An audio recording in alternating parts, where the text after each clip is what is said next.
Today's coverage of the NLRL Solo Multiclass Endurance Championship is proudly sponsored by Malois Transport, oversized cargo and trucking logistics specialists of Quebec. Visit their website on www.malois-transport.ca. Good evening, ladies and gents, and welcome to an incredibly rainy Zandvoort here for round 5 of the NLRL Solo Multiclass Endurance Championship, powered by Malois Transport. As always, I am Regan Clark, and you join us, as mentioned, from torrential conditions here in the Kingdom of the Netherlands, here at the mighty Grand Prix Circuit Zandvoort. Founded in 1948, 14 turns, 2.6 miles of FIA Grade 1. Best renowned for its far-sweeping and banked corners, but it is going to be one hell of a roller coaster today in such tumultuous conditions. It's emblematic of the Kingdom of the Netherlands' continued support and passion for all things motorsports, even so much so that it's one of the only tracks in the world to be owned and operated by a royal family, being owned by Prince Bernhard of Orange-Nassau. It is a fantastic circuit indeed. It's held the Dutch Grand Prix since 1950, sadly with that partnership looking to hit its nearest ending next year in 2026. Nonetheless, it's going to be round 5 of a revitalised championship calendar. We see here with Anton Pol at the start of free practice. It's already bedlam for round 4's race winner. He won out in Misano and is already having some early teething problems in that Nissan today.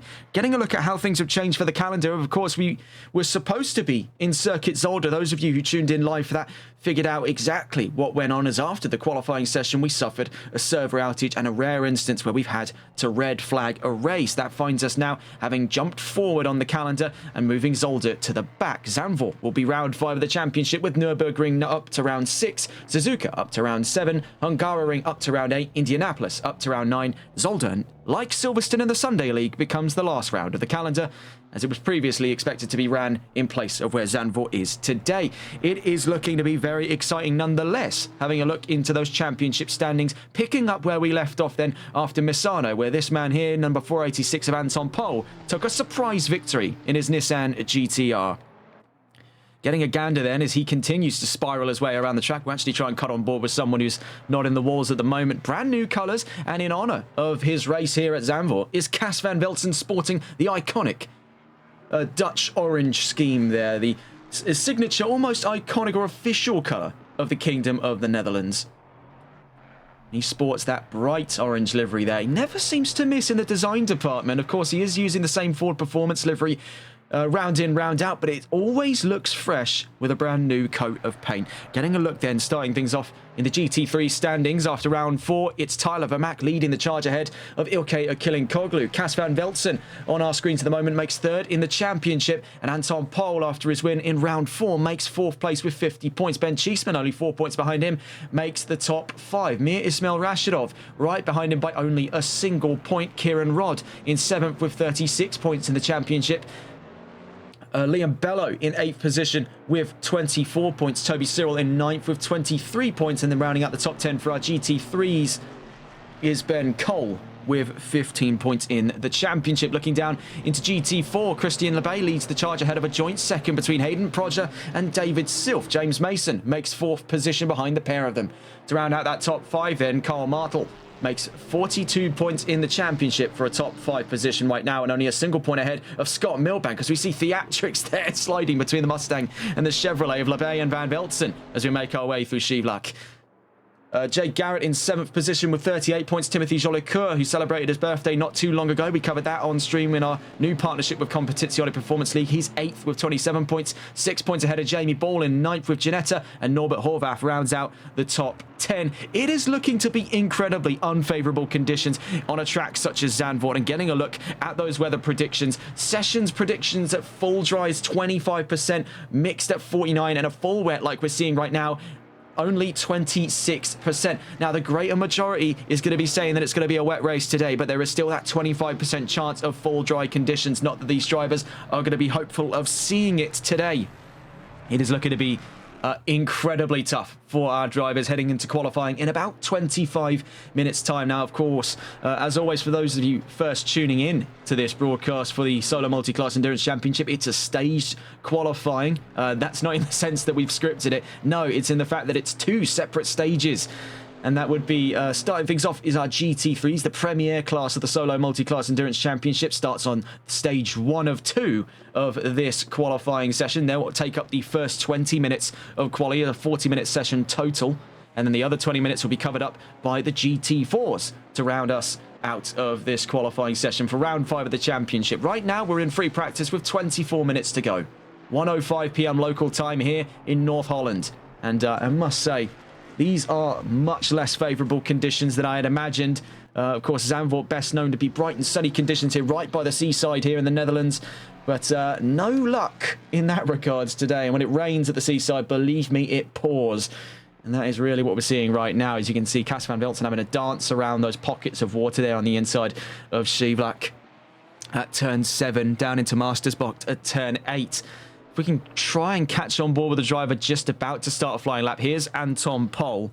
He was the winner of last round in Misano. So we'll stay on board with the Nissan, number 486. He makes his way down the start-finish straight then, as we recount the last couple of wins with 4 rounds covered. It's been a bit of a momentary break in the Solo Multiclass Endurance Championship.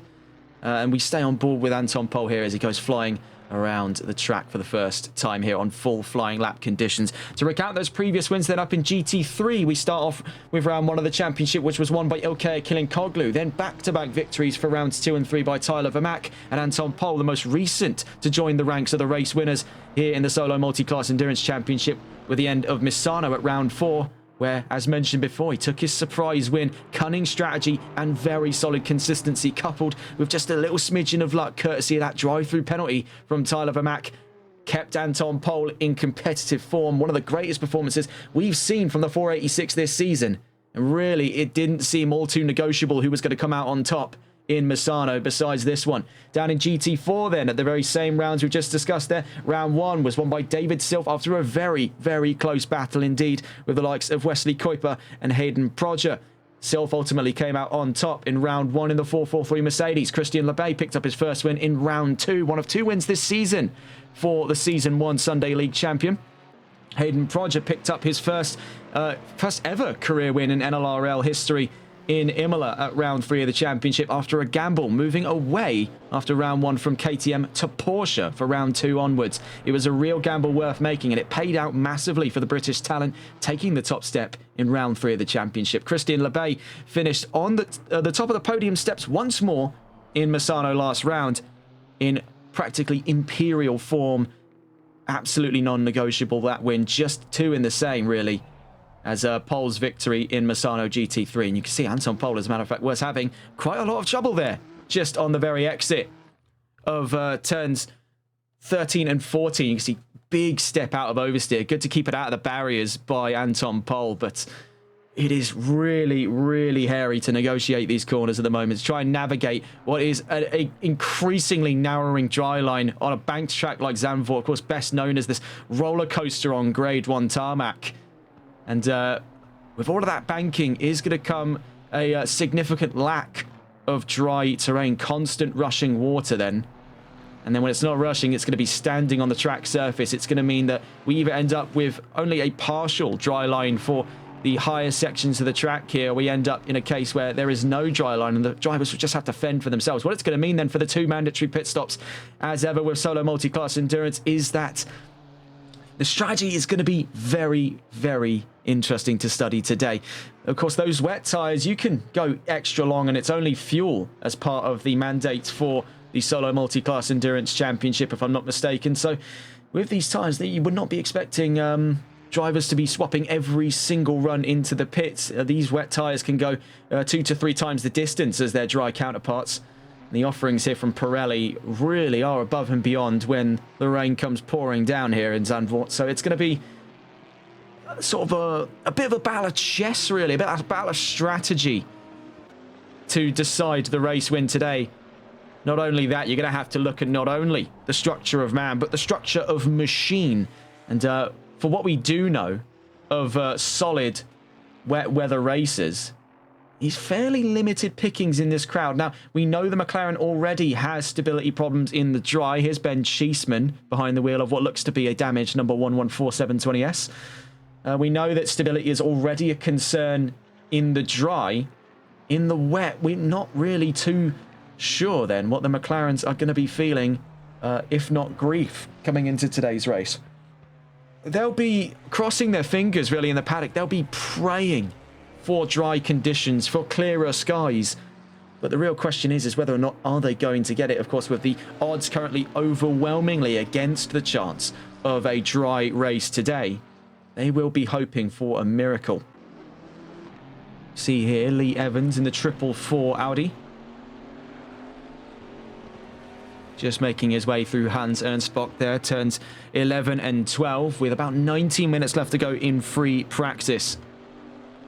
As a matter of fact, we'll stay on board with Lee Evans here if he'll be so kind as to give us a tour here of Zandvoort to give you a comprehensive rundown of what to expect here at this mighty, mighty circuit. Stooped in history. It was a street circuit actually before the Second World War and then finished construction post-war.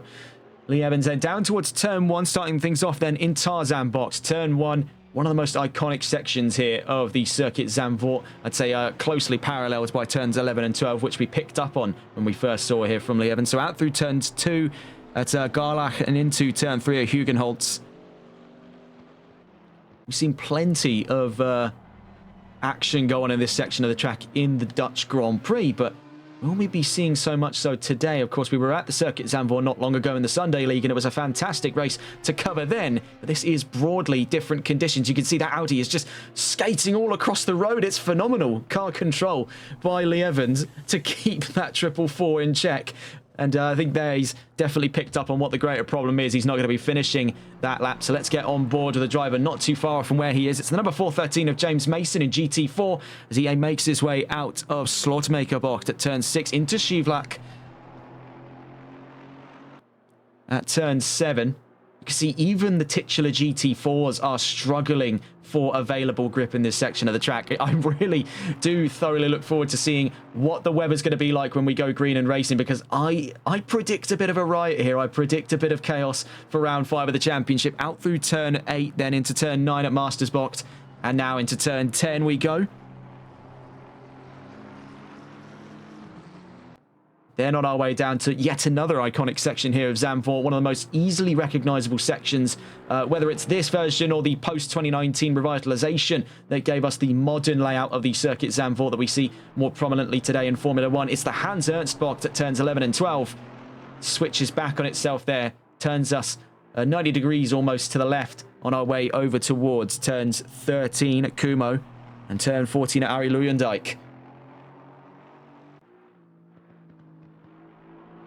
So he's dancing on the water there, really skating that Mercedes out through turn 14. We see so many drivers, GT3 and GT4, like struggle out of this section in even the dry. But now with the adage of it being wet weather, it is really going to present a Herculean effort here for whoever dares challenge for pole position today.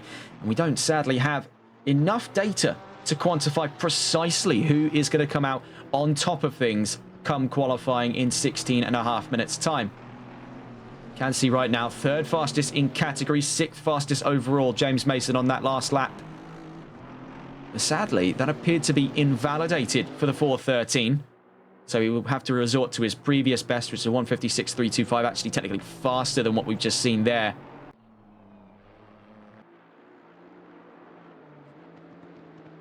Karl Martel in the number 99, 4th fastest in GT4, leading that charge for GT4 as ever appears to be the 119 of Christian Lebay. Really been rolling in the money here. I mean, for keen-eyed viewers of TRTN, you'll note back on Tuesday night for Eastern Standard Time viewers, Wednesday morning for our European viewers, we were live with the Competizione Performance League with this very same 119 Chevrolet, and the very same Christian Lebay behind the wheel took a resounding victory in the opening round of the Competizione Performance League GT4 Pro-Am Cup America Series, which we'll be covering yet again same time next week from the Alton Park circuit. That's going to be fantastic to catch on board. And he's really looking for double trouble here. He's already won over in Competizione Performance League in North America. He's looking to win here in Europe. He is looking for total world domination in that 119. And he'll have plenty of opportunities to do so, getting a look back to that calendar, as we're going to be heading all over the world, so it seems, after the midway mark of this championship. We'll be heading further inward to Europe at the Nürburgring GP circuit next well, not actually, yes, actually, next Saturday. So what a treat, back-to-back solo multi-class endurance races here past the season midway. Then over to September, where we'll be heading to the land of the rising sun at Suzuka, back into Europe for Hungaroring, and over to the United States at Indianapolis for the penultimate round of the championship, finishing off this season at where we should have been for round 5 had it not been for those pesky disconnects, the Circuit Zolder in Heusden-Zolder, Belgium. Can see the numbers are definitely starting to liven up since Misano. It was a bit more of a sparse grid than what we would have preferred, but fortunately, we can see the numbers are on the mend with more and more people looking to show up. Actually, this is one of the newer drivers, and this brings me on to the discussion of the changes for round 5. The new drivers joining us. And the man on screen at the moment is... Oh, that was my mistake. I accidentally brought the calendar up. The man on screen at the moment is one of those new drivers competing for the number 991 Porsche. Is Radosław Kowalczyk. And he's one of 6 new drivers for round 5 of the championship. Alongside him then would be Floris Dorland. We've got as well Jobbe van Heuler, Elias Svennington, Alex Albert. And also having a look onto some of the new signups as well, as we actually failed to add these in due time. We also have John McConkey in the BMW team. We do actually have one new one, which would be Ian Oates, but we have seen him before. And we've seen him both in NLRL and also over on VSR Phoenix. You best know him as Oatesy, where in which he fought for the Silver Championship in last season just gone. You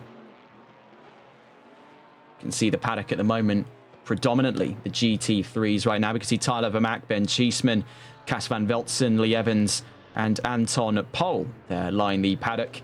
And it's mostly GT4s out getting the track time in, and spare for that one GT3 we saw before from Kowalczyk in the 991. You see James Mason down to line, takes the fastest time for GT4. Now, ahead of the discussion of the qualifying today, of course, the GT4s are going to have to wait another 20 minutes after today's session before they get their opportunity to head onto the track. If anything, it's actually going to be to their benefit. Those GT3s are effectively, if the weather is to stay as it is right now, are going to be punching a hole in that wet tarmac, forming up a dry line. It's actually going to be a much easier session, regardless of it, for the GT4s, just by nature of getting that opportunity to let the GT3s do the hard work. So looking at the balance of performance then, ahead of the discussion of qualifying today, looking at first for GT4s, you can see that really the only person that is going to be struggling today is anyone who's picked the Porsche 718 Cayman. Now, so I'm told, Hayden Prodger has suffered an injury and is unable to join us for this round, and he's beside himself on that fact alone, because it's the first time that he's not participating in the Solo Multiclass Endurance Championship, and it's the first time that it has gone to wet conditions. It is something he's been training for all season, and he suggested that. So he's not going to be particularly happy seeing just how drenched Zandvoort is on the day he's not able to come along and race in this fantastic championship.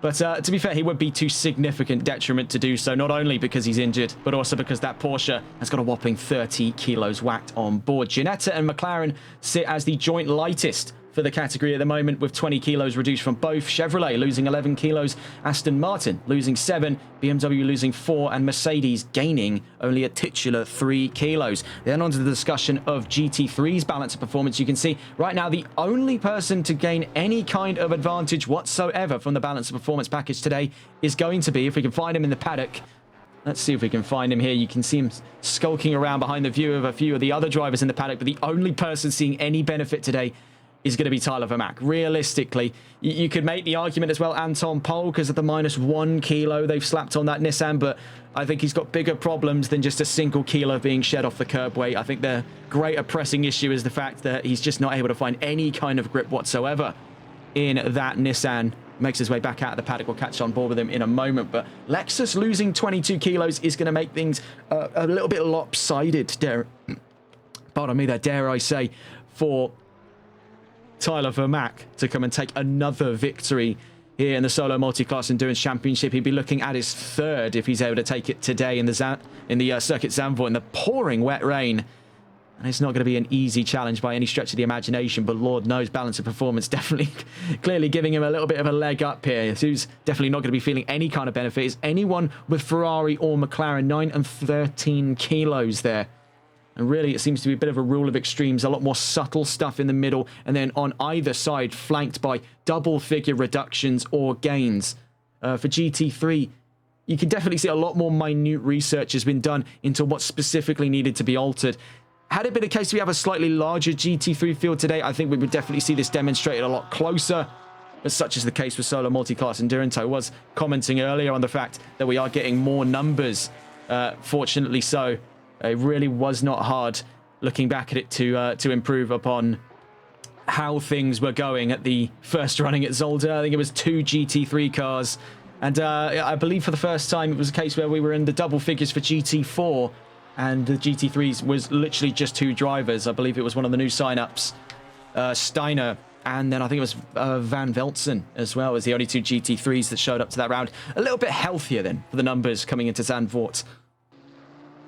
See here, the number 486, we caught on with him earlier, and he has taken the fastest time for GT3 so far here in free practice. But you can see even with that continued effort, it has not come without great difficulty for the 486. He crosses the line there on what appears to be, yes, he is fastest, so 148.112, unless that was an outlap.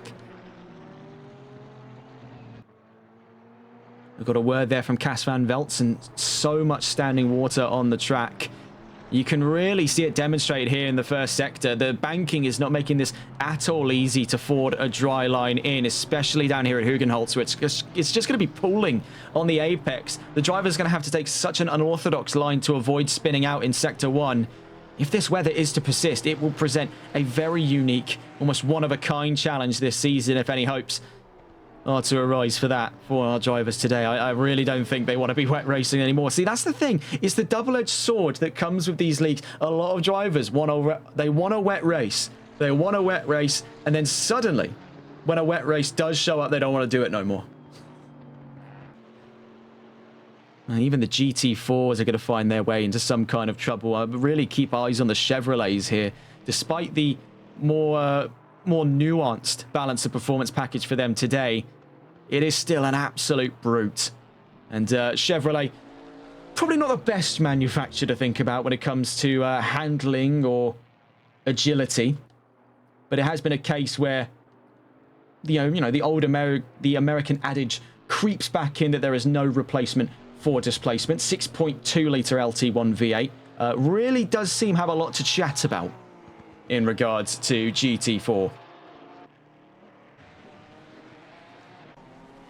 It is a solid competition package. You really would have thought in this championship that the European counterparts would have been able to put up a better fight. We see here Scott Milbank down to the line. He actually does take the second fastest time for GT4 there, and the solo run for McLaren down in GT4, the number 44 570S, the little brother of the 720S, also based off of a much older car, the 650S, and then hence the 12C. McLaren's return to motorcar production, their first of it since the legendary McLaren F1 back in the 1990s. So it does trace a lot of its lineage back to that day, to that fantastic car. See behind him there, Christian Lebay, who's got the fastest time right now for GT4. So there's your front row of GT4 runners at the moment, sharing the same stretch of tarmac. And you can see the fundamental differences between the pair. A little bit more on the subtle level than their bigger counterparts up in GT3, the likes you'd see out of the 720S. And I suppose since Chevrolet doesn't have an offering in this game, you'd have to look at their counterparts in Detroit at the Ford Motor Company.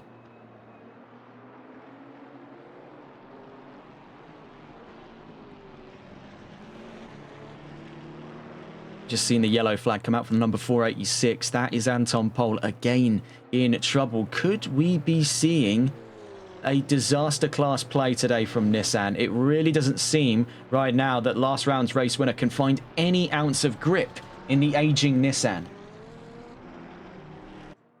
Still watching here with Milbank and Lebay. Just about 5 minutes left to go in free practice. Now, things will start off in qualifying. The first 20 minutes dedicated to the GT3s. The second 20 minutes dedicated to the GT4s as part of the twin-stage qualifying system for the Solo Multiclass Endurance Championship. The best way for both classes to get the most out of quali time without having to trip over one another. One of the more frustrating parts we've seen in multi-class series is having to try and get out of the way or having to try and move past slower or faster categories during qualifying time. So this just levels the playing field for both categories. Really, right now, with that last lap just gone, it pushes Milbank up to the fastest in GT4. LeBay, we've rarely seen his performance ever be sort of staggered, but it seems such a unique set of conditions that he's not able to extract 100% of the performance just right now out of that Chevrolet. Could this be an indication as to whether or not LeBay is sandbagging in free practice, or are we seeing the cracks start to show in the 119 Chevrolet, and has it met its match then from the likes of Woking Surrey's finest machinery? McLaren 570S was later replaced by the McLaren Artura in GT4. Continues to compete to this day in the British GT Championship down in GT4. Competes alongside the likes of the Lotus Emira, which I am very sad to not see in this game. That would have been a real fantastic addition. I think there is at least a small but vocal minority of people, myself included, that want to see more GT4s get added into ACC. I mean, it is a very underappreciated section of this game. And as we saw over on Competizione Performance League, those GT4s, when left to their own devices, can be an absolute riot, no matter the track, no matter the weather. So I think it's definitely a great opportunity in the near future, with ACC supposedly still scheduled another major content update. This has been speculated on for just about over a year as of recent, as to what's going to be in that next pack. I would love to see maybe a handful of new GT4s. And also we have news as well over from iRacing that they're going to be adding new GT4s. The new Mustang GT4 that we've seen competing around the world is getting added into iRacing. And that, I imagine seeing that go up against the likes of, if we can find it on the track here, any one of the Chevrolets would be a fantastic sight indeed. You know, the sort of Trans Am rivalry there between Ford and Chevrolet. Can see as well that numbers have started to creep up now with two of the Ginettas on the track. Jamie Ball, who's currently 5th in division, 8th overall. We just see Norbert Horvath across the line in the number 987.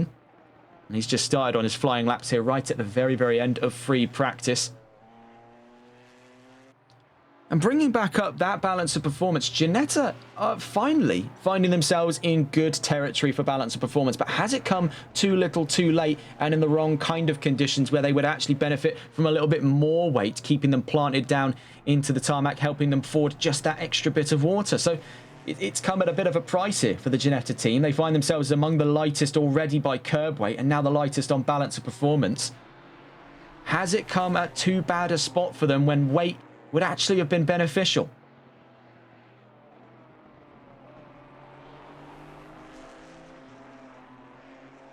You see here with Horvath in through turn 7. Into turn 8 we go at Masters.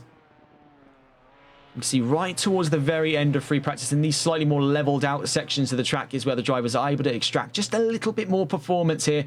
You can see it is still quite a slippery slope, no pun intended, as we make our way into Sector 3. 1.5 minutes left to go then before the start of part 1 of 2 of qualifying. The GT3s will head on to track first. And for the GT4s, it's going to play out to be an interesting little dichotomy between the pair of them. The GT3s being first out on track, they're higher performance machines. They're, of course, going to struggle in the infancy stages of GT qualifying. GT3 qualifying in the first 20 minutes. They'll be punching that dry line in. By the time the GT4s come out to play, they'll actually have a much better time. And a bit of a... I wouldn't really go so far as to suggest this, but could it be the case where if someone really struggles in GT3, could they end up being out-qualified by the top end of GT4? Now, I think that is a bit of a pipe dream here. Had we a larger grid, we could maybe float this hypothesis, but I think right now, with just quite a talent-rich pool of drivers across the board here, I don't think we're going to see the extremes of that come into fruition. See here, James Mason, now 3rd fastest in division, 6th fastest overall. 20 seconds left to go in free practice, so not long now from the start of twin stage quali.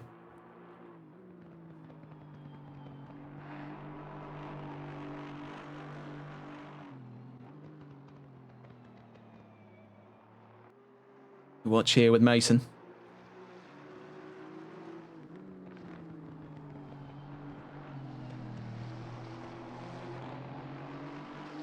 right at the very end of quali. So he's the only driver left to take the checkered line here and finish off the flying lap that he's on at the moment. You can see he's up 0.4 of a second as he makes his way to Hans Ernst Bocht here at turns 11 and 12. Takes a big chunk of curb with him. Now, this is one of the benefits of the Mercedes platform, is it is, and just like the Aston as well, of which it shares a heart and soul of with that 4-litre M178 AMG twin-turbo V8 engine, they can properly tackle those curbs there with reckless abandon. That's the same benefit that Chevrolet is able to take prime advantage of and has been able to take prime advantage of all season long. A 2/10 improvement then right at the very end of qualifying for James Mason.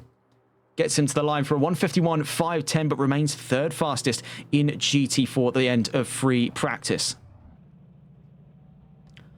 But moments away then from the start of qualifying. Let's quickly catch on board here with Anton Paul. Takes a big slide out through Arie Luyendyk to turn 14. He's down across the line. And sadly, not to what appears to be an improvement. He remains at that 1:48.112 time. He's been constantly floating around another flying lap, but it always comes asunder for him right at the very end of it. Arie Luyendyk Bocht, and before it as well at turn 13 at Kumo Bocht. It really seems to be the Achilles heel here of great lap times across the board, whether it's up at the very top of GT3 or right at the very bottom of GT4. It seems to be an almost universal area of conflict. Down to the line then comes the number 420. Cas van Velzen, of course, sporting the colours of the Kingdom of the Netherlands. That bright orange takes the fastest time in free practice, a 1:43.672 by the number 420 Ford Mustang. He's looking for a win at home here. And if that is not already the message clear across the paddock, I don't really know what is. So we are waiting for the start of qualifying here. We can still see free practice is going on at the moment, 25 seconds, but now we see that the session is underway. So that's the start of the first 20 minutes, and we're on with the GT3s. You can see that James Mason, the early bird, as he's come to be known here in the No Limits Racing League, is already queuing for his exit of GT4. And heading into qualifying today, sadly, as mentioned before, we don't have any data to go off of in terms of qualifying predictions. We can give you a rough estimate here with just the limited bit of knowledge we have. And it pitches Tyler Vermaak at what appears to be pole position. A 1:36.282 was the time that he set, according to Simbot. But really, one has to question, has it been in conditions such as these? Now, this is considerably better than what we saw in free practice. A lot less standing water here for the session start. But make no mistake, we are still in wet and wild conditions. But that does not seem to have fettered at all the stance here of the number 420 of Cas van Velzen. He is adamant for a win here on home territory, and it starts in quali. Can he nail in a pole position against the number 835 of Tyler Vermaak? He's one of only two drivers on the field at the moment. The number 486 of Anton Pol being the other one to share the road with him. We'll stay on board with Cas as he makes his way into Hans Ernst Bocht. We'll be back in just a moment's time.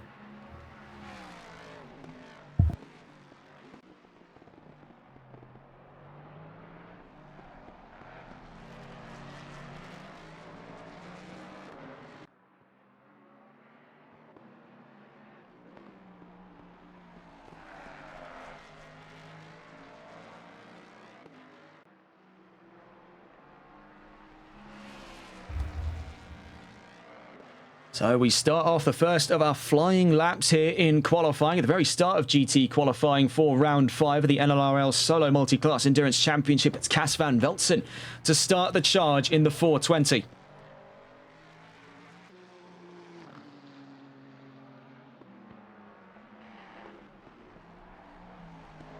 Already looking incredibly strong. Now, bear in mind, he was able to level in the fastest time in those torrential conditions at the end of free practice. In more favourable conditions as these, where I would just consider this a standard wet race, if it is to continue as this is looking a lot more spry for the 420. This is territory that it is not unfamiliar with. You can see, despite that little twitch here and there around the back end, it seems so incredibly measured, so incredibly controlled. He's using every available inch of the track at his disposal there, clipping so close to the outer edge at all times. It's just this almost effortless motion by Van Velzen for this opening lap. Really poetry in motion from the 420 to have stormed out of the paddock gates here with such a belter of a lap. as the one we're seeing right now. Cas van Velzen down towards Hans Ernst at turns 11 and 12. Now, bear in mind, that time to beat, I believe, could have been set, as a matter of fact, in dry conditions. A 1:36.282 was that by Tyler Vermaak. He set that only 2 days ago, on the 21st, in preparations for this round of the championship. But the real question therein lies, are we going to see times even remotely close to this? And moreover, what are we going to be seeing as the fastest time to beat? And it looks to be set right now by Cas van Velzen. He makes his way down towards the line. And what I say, what an opening lap that has been for him. A 1:41.885. So next to see to the line here as he makes his way out of turn 14, Arie Luijendijk corner, is Anton Pol. Now, would it be pole to pole? That is the real question here. Makes his way to the line, and he's 2.3 seconds off the beat of Cas van Velzen. That is storming out of the gates with a very clear and defined message. I am here to take it all. That is the resounding note there. What a flying lap that was. A 1:41.885 still to beat then. Next driver to the line is the 835, so a heavy hitter of this championship, and currently that GT3 championship leader, Tyler Vermaak, in the 835 Lexus. He's got beneficial balance of performance today, and we've already seen what an absolute monster he can be during quali. What is he going to be able to do then up against what looks like a massively rejuvenated performance by Cas van Velzen? We've seen him float around pole positions throughout the entirety of this championship. Is he going to be able to secure one here at home? Is the real question. To the line comes Vermaak, and he's 0.09 of a second away from Van Velzen's time. Bear in mind, their rivalry stems all the way back from, I believe it was Kyalami in the Console Endurance Series, where in which Vermaak had only recently been let go from the Euro Titans team, where in which Van Velzen was brought in as almost what you could have considered his replacement. Those two clashed on track all throughout that round in Kyalami, and I believe that was the start of their famed rivalry. These two, since that point, though, seem to have developed quite a bit of respect for one another, and it manifests here on this track. Two drivers are the absolute apex of their ability here in these absolute juggernauts of GT3, Ford and Lexus. An unlikely pairing of manufacturers, and you can see already extending the gap then from 0.09 to 0.3 of a second, nearly 4, is Cas van Velzen. If that first message wasn't clear enough, here's your second notice, says Cas van Velzen in the 420. Complained earlier of a lot of standing water, but you can see the moment that stops becoming a part of the equation, he absolutely lights up that Ford. Next to the line at the moment, heading down past turn 10 in towards turns 11 and 12 at Hans Ernst, is Tyler Vermaak, but he runs things deep there at turn 12, so that's not going to be doing him any favours. Bear in mind, the gap already had opened up from just under a tenth to just under 4 in that last lap gone by Van Velzen. So for Vermaak, he's really got his work cut out for him here in round 5. Just under 14 minutes then left to go, just over 5 minutes into this session. And new signing as well, Kowalczyk in the number 991 lines up at the back of this GT3 grid at the moment. Still yet to see times from the other GT3, still inside the paddock, so it seems. That's Ben Cheeseman in the 114 McLaren towards the bottom of our timing chart. Number 991 then. Radosław Kowalczyk on his way to the line. New signing for round 5 of the championship. He's 7.5 seconds off the beat, and he has halved that gap to 3.8 seconds. So very, very well done to Kowalczyk there.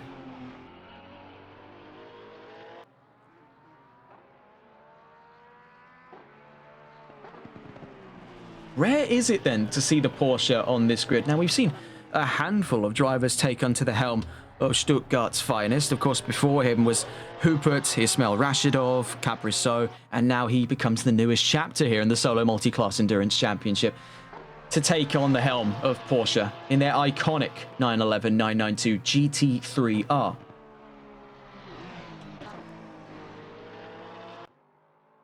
So 835 still out on track at the moment. We're back on board with Tyler Vermaak on his way to Hans Ernst. We seem to catch him at this section of the track almost every single time he comes into the talks of qualifying. And we can see that gap has once again doubled in favour of Cas van Velzen, up from nearly 4 tenths to a little under 7, with 6 tenths, 807 thousandths gained.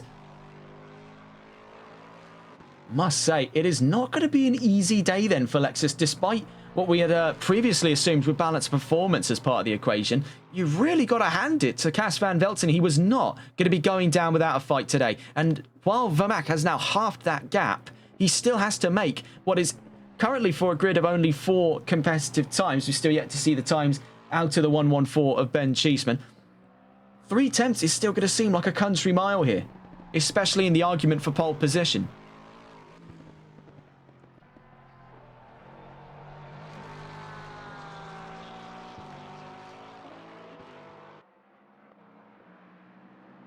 I suppose those of you invested in the side of iRacing in the world of sim sports will have seen the most recent development blog where they're adding quite a myriad of new things as well. They're redesigning the UI, which I'm definitely quite interested in as someone who wants to get into streaming for iRacing and leagues of that sort. To see the UI has been given a massive update and seems to have a lot greater emphasis on modularity definitely does pique my interest as a content creator. We also seen the addition of the FIA Cross Karts class, which is going to be an absolute riot. A lot of people that I know have been looking forward to the suggestion of such. The closest thing they've had to play with for the longest time have been, you could even make the argument, the Legends cars would probably be your closest alternative, or either that, or if they really want to go and push the envelope out here, the sort of WRX Lights, you can make the argument, just because they get to utilise the World Rallycross tracks. But the final edition of the Cross Karts is definitely going to be a fantastic thing. We will be looking to cover that ourselves here on TRTN in the near future. Fingers crossed here, touch wood, that should be something under our belt in the near future. That is going to be a really, really exciting time for us.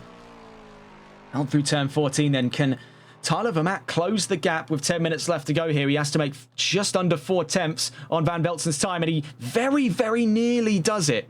Very, very nearly. He has brought that gap now to the closest it's been all qualifying, from what was previously 95 thousandths of a second to 87 thousandths of a second.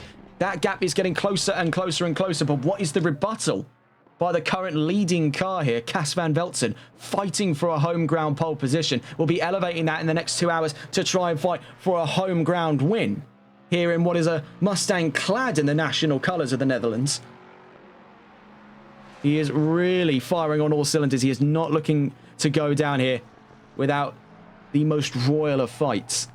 Out through turn 12, you can see that grip still not super preferable today. It is a wet track. That wet weather is only going to continue to pick up in the next 30 minutes. So for our GT4s, well, yes, a dry line is going to be formed on that track. It is one that you're going to have to carefully maintain. It's not going to be something just given and then that's it forever. You're going to have to be thundering across that track to keep that in play. The weather is only looking to pick up here. And really, with the overwhelming odds suggesting of wet racing, just to bring up those percentiles again, for full dry, it's suggested at 25%. For full wet, it's suggested at 26%. For mixed, it's suggested at 49%. So there is still an overwhelming majority here suggesting that wet weather will play an active factor in the next 2 hours of racing. And that is going to make for some very exciting split-second decisions with 2 mandatory pit stops. If we were to, say, start in dry conditions, the wet weather creeps in, we could see some very, very curious changes in tyres. Now, we know that this grid do like to play a little bit of a dangerous game when it comes to tyre longevity. We've seen them before with some unorthodox strategies over the course of this championship. We've seen some of the drivers in other series as well try their luck with such.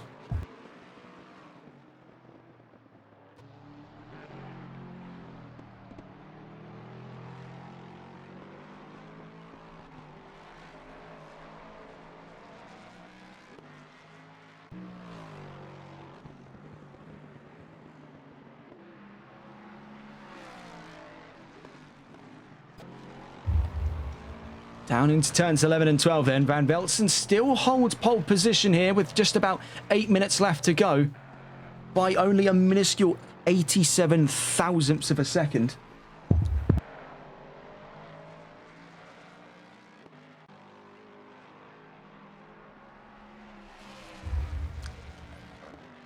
Real question is, can he open that gap up, as Vermaak has failed to capitalise on this lap just gone? Is it a case where he's going to be able to open that margin up any further? Not this time around. A little bit of the steam then leaving from the Ford and from the Lexus as well.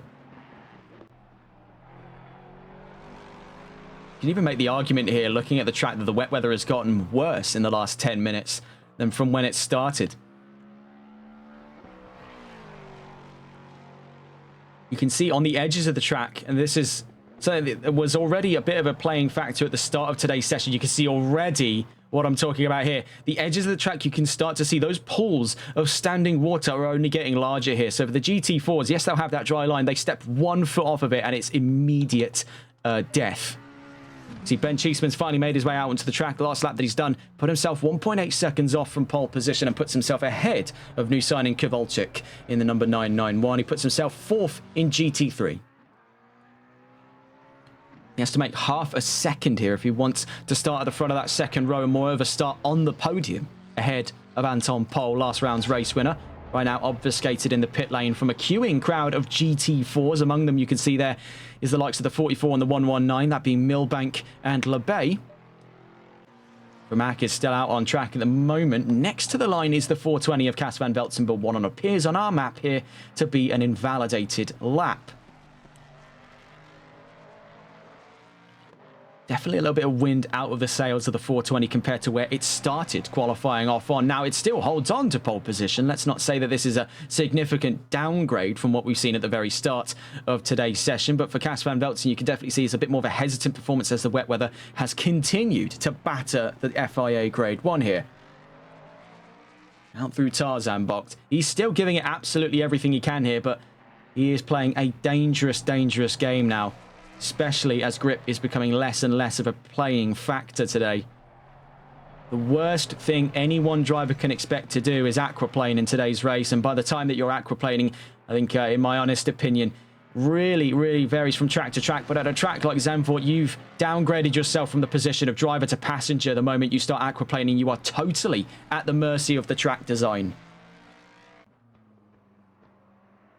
You can see on all fronts of it, even in dry racing that we saw back in the Sunday League, this track is absolutely remorseless. It is brutal. Absolutely zero available runoff here. As all you've really got is just fields and dunes. That's all you've got to play with here. And in wet conditions, that may as well be an ice lake under the FIA Grade 1. The moment you hit off of the either side of this track, it is just going to be skating all the way towards those barriers. And that's the point I'm trying to demonstrate here. That is a massive wipeout for Cas van Velzen. Whether or not it was intended or otherwise, that does demonstrate the point. Even the slightest touch on the grass can create absolute calamity, as we've seen there. That was a monumental wipeout down at turns 11 and 12.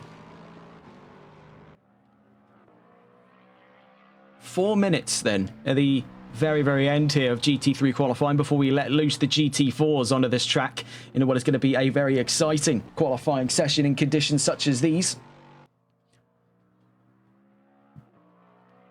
Still watching here with Tyler Vermaak, and I must say, while this has not been exactly country mile distance anymore, as the closest we've seen these two on times over the course of quali, it is going to feel like miles apart from one another here on track.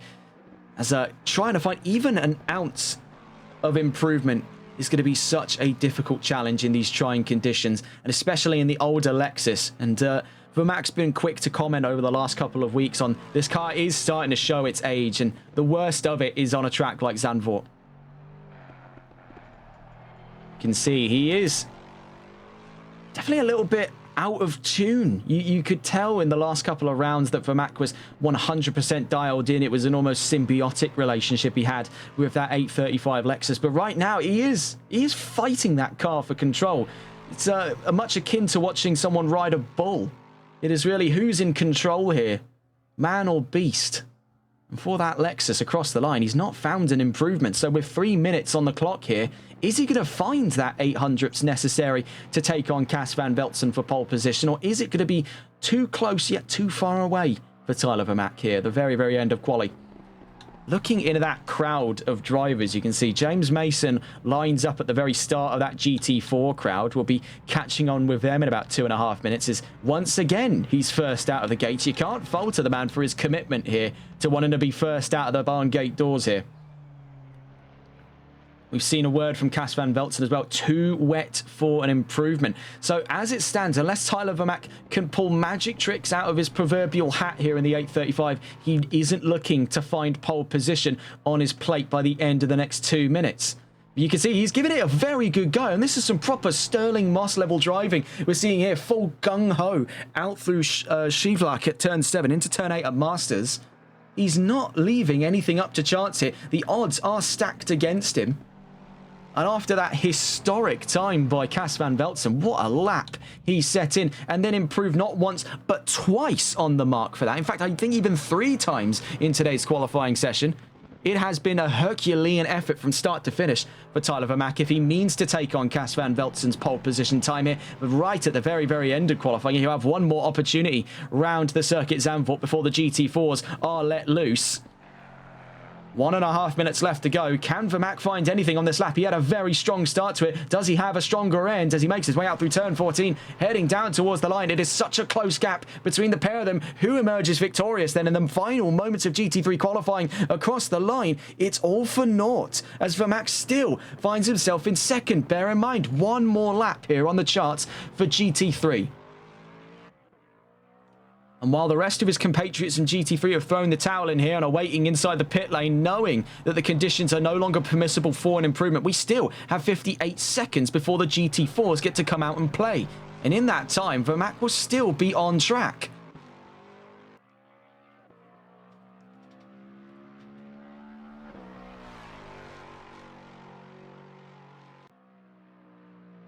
See there with Vermaak, a big stab of oversteer on that 835. He's going to bring it into the paddock. So the GT4s, they can't come out yet because they've still got 30 seconds. So we now find ourselves waiting adamantly for the start of GT4 quali. 25 seconds left to go. We'll catch on board then with the driver looking to lead that charge. Right behind him is Milbank and LeBay. But here is the perspective of James Mason with 15 seconds to spare here. 10 seconds left to go. 5 seconds left to go then as we are about to start GT4 quali.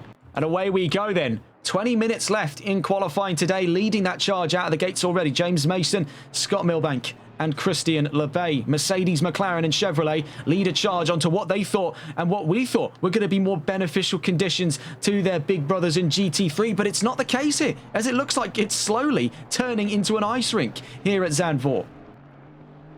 So where the GT3s had a very strong challenge today from Mother Nature as to whether or not they would come out the victors in the qualifying battle for the opening 20 minutes, it does not seem to be the same case for GT4. They are on a losing fight here.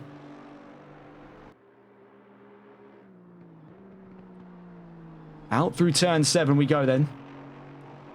And that number 413 will be leading the charge then ahead of Milbank and LeBay. Alex Albert, one of the new drivers today, who I think we failed to take note of here, is joining us over from Competizione Performance League, of one of several drivers to hail from the Malois racing team. We see him here making his way down through turn 7 towards turn 8 we go. Right behind him is Jamie Ball in the titular Ginetta G55. We saw a best known Albert as well for, it was the single race 6 running of Competizione Performance League right before they started running a weekly series. We saw this, oh my goodness, they're off at turn 10 for Albert, but fortunately this is just an outlap. We best saw him up on 2 wheels. One of our more famous clips in the last couple of weeks here on TRTN was him up on 2 wheels out of De La Rosia. So with much shallower curbs here, I don't think we'll be seeing that Chevrolet do any insane stunts in quali in the next 18 minutes, and especially so considering grip is on nobody's side across the board here. Let's get on board with James Mason, who's already started his flying laps here in Zandvoort in hot pursuit, as well as teammate at K1 Esports, that being Scott Milbank in the 44. Chasing him down into turn 1 we go, and you can see just how little grip there is to play with in the GT4s. We get on board with Mason, get a driver's perspective of things, making our way into turn 2, and oh my goodness, you can see how far he gets washed out of turn 2, heading just up over that crest, and then into Hugenholtz at turn 3. Then at Hunsrück into turns 4 and 5. We've seen this sort of winding section of the track take Anton Pol out a few times in free practice in conditions not too dissimilar to this right now. Heading down into turn 7. That's Shivlak. Then to turn 8. You can see in the background, Milbank is trying to close that gap down right now. He is himself gunning for pole position. We've also seen from Christian Lebay, the likes of which has already taken 2 wins in GT4, that he is himself also gunning for pole position level performance. It is really a bit of an amuse-bouche as to who comes out on top in GT4.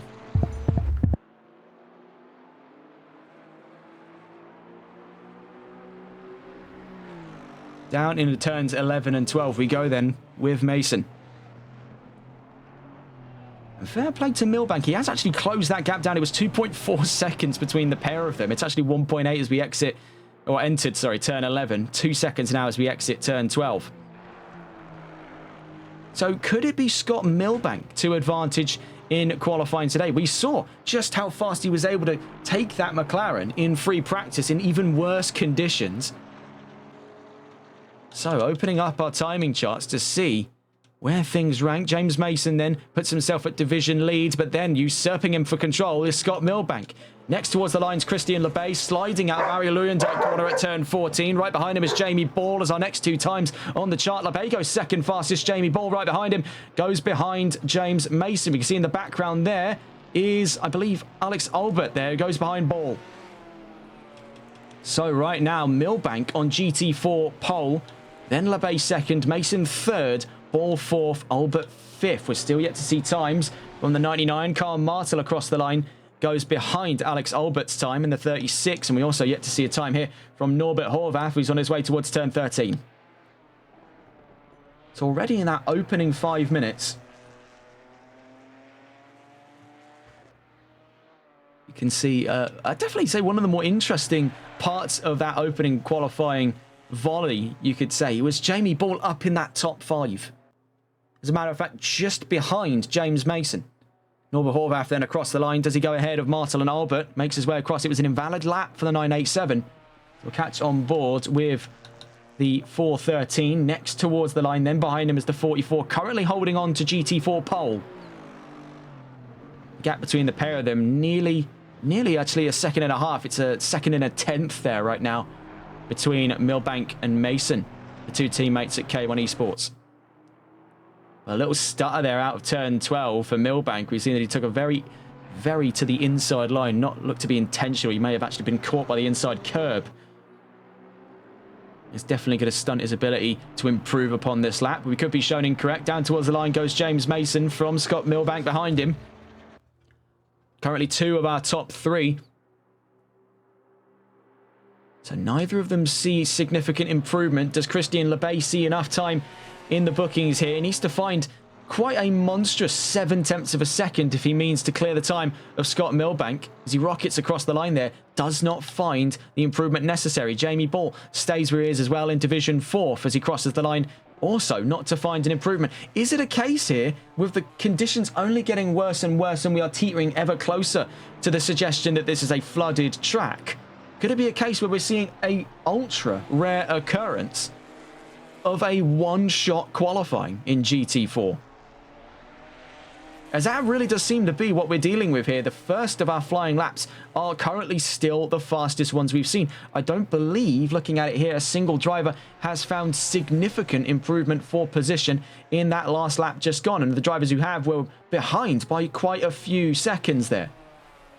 See, closest gap right now, so it appears, is 0.2 of a second between Martel and Ball. Now, that's at the back of division top 5. So that's 4th and 5th position, respectively, we're talking about here. Between Ginetta and Chevrolet, David and Goliath, you can make the argument of in the next 30 minutes of the session. So checking in with the 413 as he makes his way through Hans Ernst corner, turns 11 and 12. Right behind him, once again, is Scott Milbank. Seems to really be that story of 3 for GT4, much as it's been the case as a story of 2 between Cas van Veltzen and Tyler Vermaak.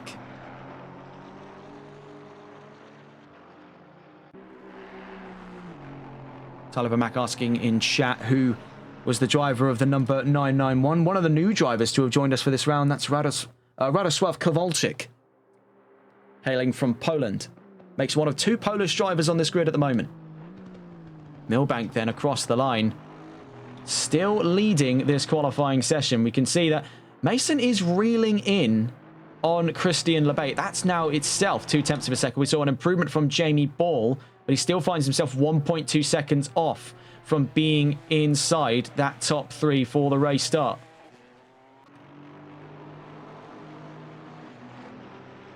Next to the line, number 99 of Karl Martel goes up and ahead of Ball, so he's up to Division 4th.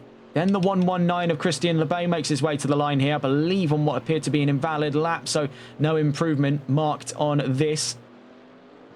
Number 987 is next to the line here. That's Norbert Horvath, in one of 2 Ginettas on this grid.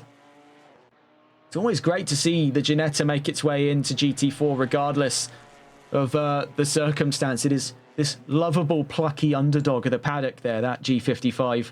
One of the oldest cars on this grid, if I'm not mistaken, as well. And Albert actually drops position to Horvath. So Horvath is getting closer to his fellow Ginetta. That being Jamie Ball in the number 23. He's just up the next position from him. At the back of GT4's top 5.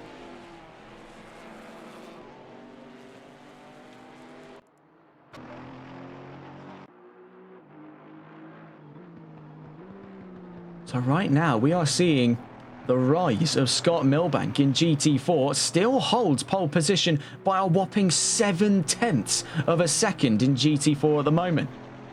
Christian Lebay, who we've normally seen adorn the top step of GT4's qualifying charts week in, week out, right now finds himself off by upwards of 0.75 of a second.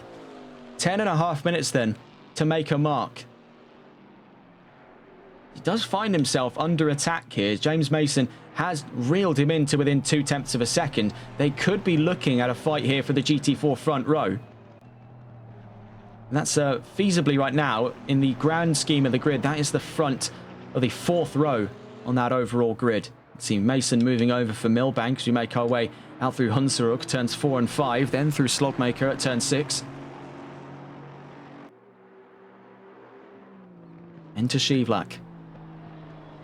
And that tumultuous run downhill as we make our way over to Sector 2.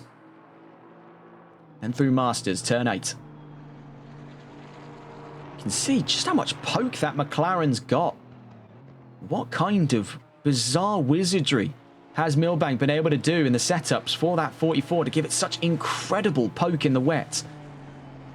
And of course, the McLaren, unlike its compatriots here in GT4, is the only one among them on this grid today to be mid-engined.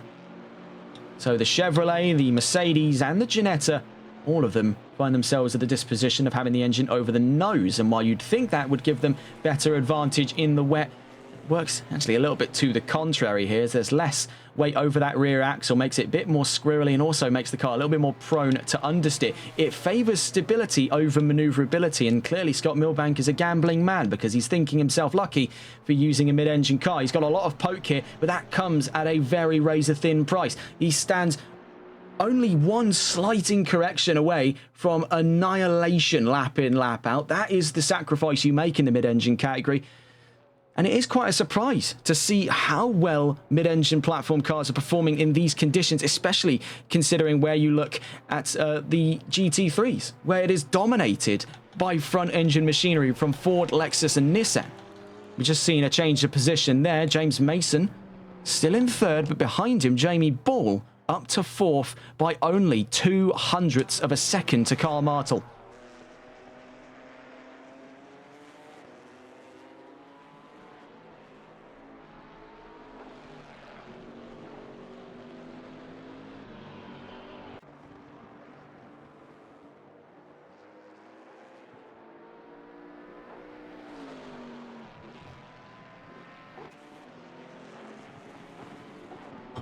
Eight minutes left to go in GT4. Story of the day right now then for the GT4 is Scott Milbank's spurious rise to pole position, and he has held that with an iron vice, I must say. And while that gap has now come down from 7 tenths to only 2 between himself and Christian Lebay, he still holds on to pole. And we've seen how close to the wire we're willing to take things on qualifying. And while the conditions have been continuously getting worse, are we seeing a bit of a plateau here in the weather cycle here at Zandvoort right at the very end of qualifying? Could we be seeing just enough for Christian Lebay to come and have a go for pole position? We've seen how close it's willing to get in the case of Van Veltzen v Vermaak. Are we seeing history repeat itself here in the very short amount of time we've got left in quali?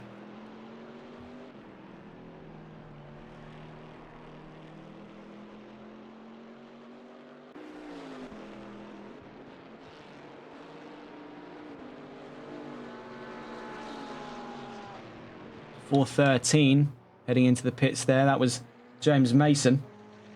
Currently contempt with third in GT4. Finds himself now 7 tenths of a second away from Christian Lebay. So his chances of fighting up for that front row are slimming here in the next 6.5 minutes. Alex Albert to the line in the number 36. Just nearly spins the car on the exit of turn 14. You can see in pursuit of him as well as the 119 of Christian Lebay. So Albert remains where he is on the grid at the moment. Can Lebay find just a little bit more of an improvement? Sorry, it was 4 tenths being the difference right now between Milbank and Lebay. That now drops again to 2 tenths of a second.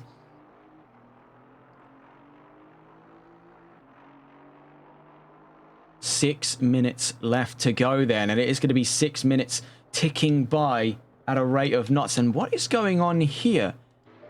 What is Radosław Kowalczyk doing on the GT4 field? Someone at race control has got to be getting in touch with him and letting him know, you can't be here. You aren't supposed to be here. What is Kowalczyk doing? Is this some kind of sighting lap, or has he forgotten what car he's driving?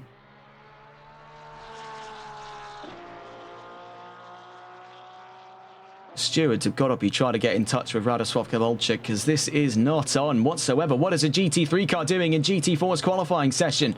Intruding on the wrong kind of territory there. Out through turn 14 then comes Scott Milbank. Can he find an improvement? With 8.5 seconds to the fastest time set by a GT3. That's our reference marker. And he has found 2 additional tenths of a second. That pushes the gap once more open to 4 tenths between himself and Christian Lebay, who right now is heading out of turn 7. 413 is next to the line.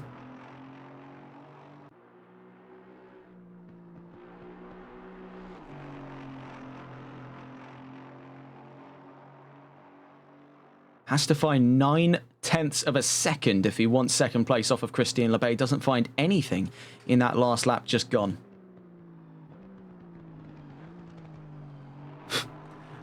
I'm almost curious to see. I'm going to be checking an SME chat. I really want to know what's going on. Why Radosław is out on the GT4 qualifying.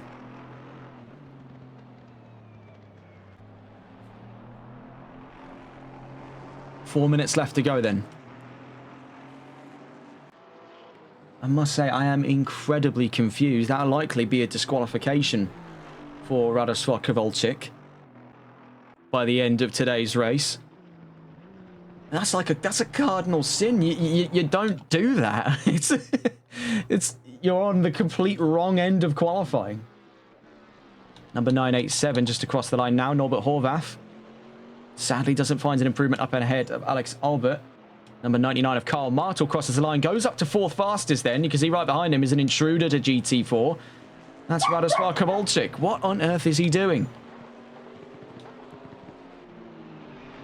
Has anyone tried to reach out to him, let him know that he's not driving a Cayman?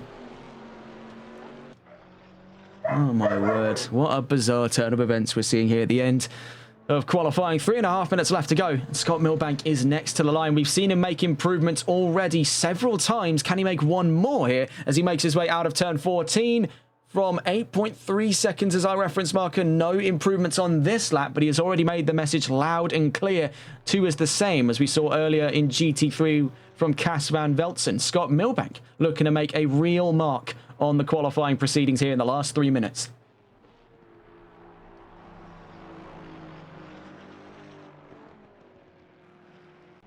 Next to the line right now is Alex Albert. He's on the exit of turn 12, making his way to turns 13 and 14, but on what appears to be an invalid lap, but we will stay with him. Invalid lap there. Lump in the throat. Out through turn 14 at Arie Luijendijk. Here comes Alex Albert. Now, we have been shown up to be incorrect sometimes with whether or not it's considered an invalid lap, as the game is not exactly 100% reliable in telling us the information right from wrong.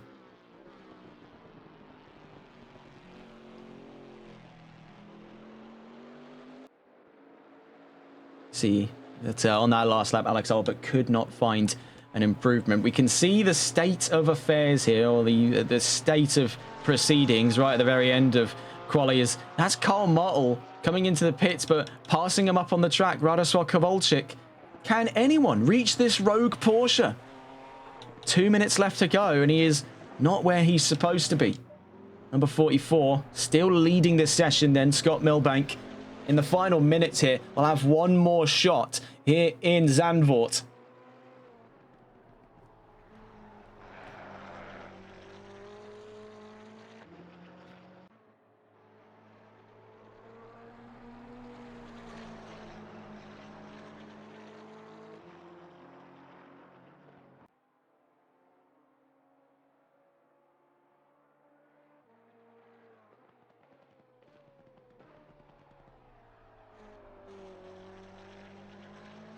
Milbank still at that same mark before, but is still leading this session by 0.4 of a second. 1 minute left to go. The 413 just crossed the line but a moment ago there, and still in third place is the story for James Mason. But it's an 0.8 gap between himself and the rapidly approaching Karl Martel. But since Martel's back in the pit lane and is no longer looking to try for any more flying laps, it's a secure podium position right now for the race start for James Mason.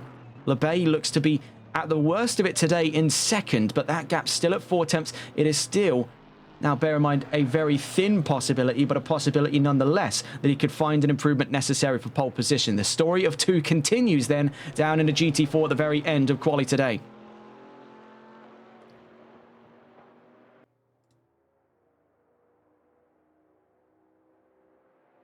And across the line, Lebay does it. And I'm astonished. I look back to the screen. I didn't think it possible. It was a 0.4 of a second gap, and he's made 0.6 worth by putting him, actually, no, sorry, 0.5 worth, as he puts himself a tenth ahead of Scott Milbank at the very, very end of qualifying.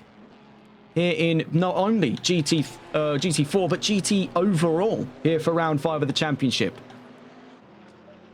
What is the going rates for Scott Milbank as next to the line? As you see that the intruder of GT4, Radosław Kowalczyk, he head out onto track and didn't even find an improvement. So what was it all for, really, at the end of the day? Scott Milbank on his way out through turn 14, making his way to the line. Can he find that oh-so-necessary 0.1 of a second for pole position? Yes, he can. At the very, very end of GT4 quali, he retakes it from Christian Lebay, who is, bear in mind, still out on what appears to be a valid lap. So it's not over yet. We've already seen tit for tat. Can we see one more into the fray as we see James Mason across the line? And while an improvement, yes, it's sadly not enough for improvement of position. He finds himself still in, let's not scoff at it really, still in third. So next to the line, the final response in that fight for pole position, it was Lebay, then Milbank. Could it be Lebay again, or has the message been heard loud and clear? Rounding turn 13, now to turn 14. Heading out of Arie Luijendijk. Can Lebay do it? He has to find just about 0.2 of a second, 3/10, but no. That's the end of the line. Right at the very end of qualifying today. Well done then, across the board. Cas van Velzen takes GT3 and overall pole position by a microscopic 0.08 of a second gap. And then Scott Milbank takes a spurious GT4 pole, his first ever here in NLRL, ahead of Christian Lebay by 0.3 of a second thereabouts.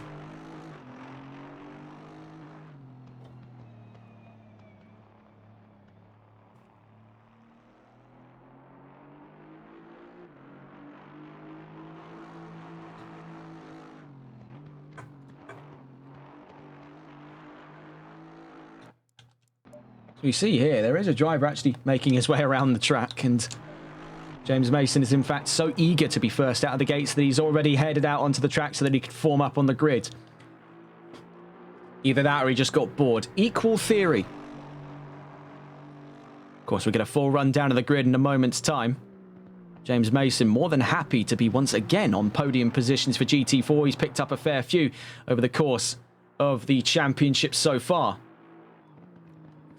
And to pick up where we are in the championship just before we give you the readouts for round 5's grid. Right now we're in Zandvoort at the season midway. We'll be at Nürburgring next Saturday, then Suzuka, Hungaroring, Indianapolis and Zolder before the end of season 1 of the Solo Multiclass Endurance Championship.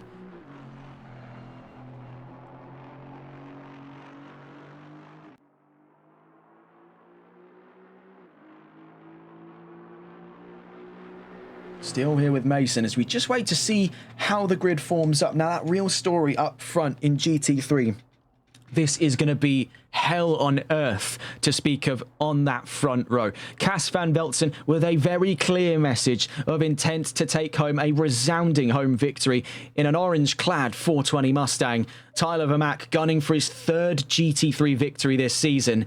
This is really, you're looking at war at all fronts. We see a very late entry, as a matter of fact, by Lee Evans. He did leave for quali. It was a confusing time for the 444 Audi, but he sat quali out. As a matter of fact, it's going to be up behind our GT4s where it stands right now. So here's the readout of that grid. Well, fantastic word there from the race chief, but I imagine he's explained a lot of my intentions perfectly there for the advice on the drivers. But let's get to the grid formation for round 5 of the championship. It's Cas van Beltzen on a dominant pole position. Tyler Vermaak follows him very closely on that front row. Anton Pol and Ben Cheeseman 3rd and 4th, and rounding out the only 5 cars for GT3, Radosław Kowalczyk in the number 991 Porsche, the intruder of GT4, so he's become over the course of quali today. Scott Milbank takes pole position in GT4 on a dominant flourish with McLaren. He puts himself ahead of Christian Lebay, who himself is looking for his 3rd victory in GT4 in NLRL. James Mason is right behind them to round out the top 3 for GT4. He lines up overall in 8th position and ahead of Carl Martel, who was chasing him through every step of the way here for 4th position. He was clashing heads also with the back of the top 5 for GT4 being Jamie Ball and the number 23 Ginetta. Behind him in Division 6th and overall in 11th is Norbert Horvath, and then rounding out the grid in Division 7th and overall 12th is Alex Albert. So we'll be back in just a moment's time. The one bit of news we do have to discuss today is the more recent discussions surrounding the WRC. Of course, they are now changing promoter. That is on the table right now. Offers have been set up in north of $500 million for a change in promoter for the WRC. But more prominently, they've been in talks with Indonesia, China, Australia, and New Zealand for a list of potential new events as early as 2027. That's because of the massive reshuffle taking place in the 2026 calendar that have left gaps open for potential new rounds to come in as early as 2027. But we'll be back in just a moment's time. A minute left to go before the start of the formation lap here for round 5 of the championship.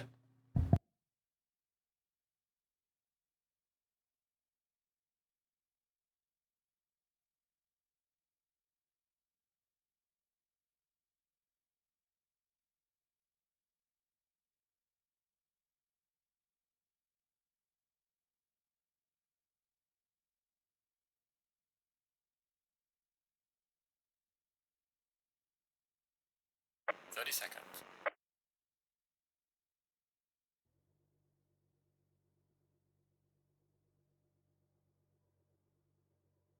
20 seconds.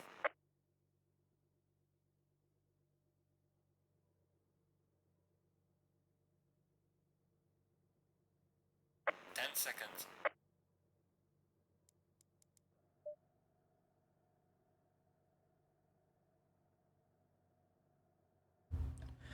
So the horrific nightmare has come true for a lot of these drivers today. It looks like full wet weather conditions.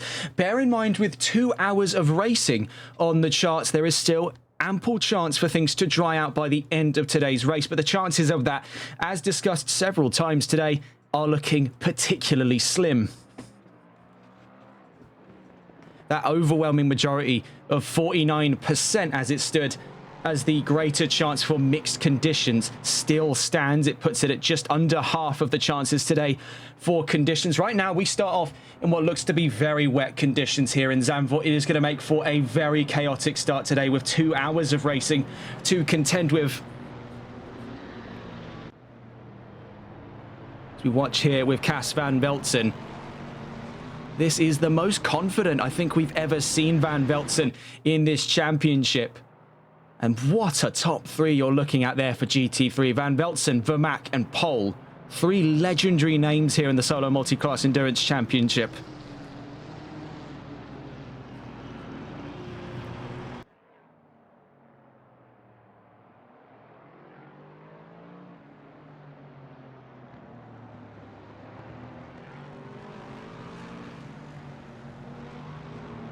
So as we watch now, heading in through Skivlak at turn 7. Now, this is the area of the track we're most worried about.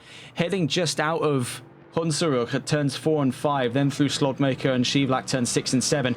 That is going to be the area we're most worried about, because that's where we've seen the greater majority of slippery incidents, especially starting for wet conditions. And it only continues to carry here out through turns 9 and 10, as we saw that monstrous wipeout at the very end of GT3 quali for Cas van Velzen. You can see he's sliding the car around here, trying to get a feel for what grip's looking like. Right now, it's looking a lot closer to a dirt stock race than it is GT3.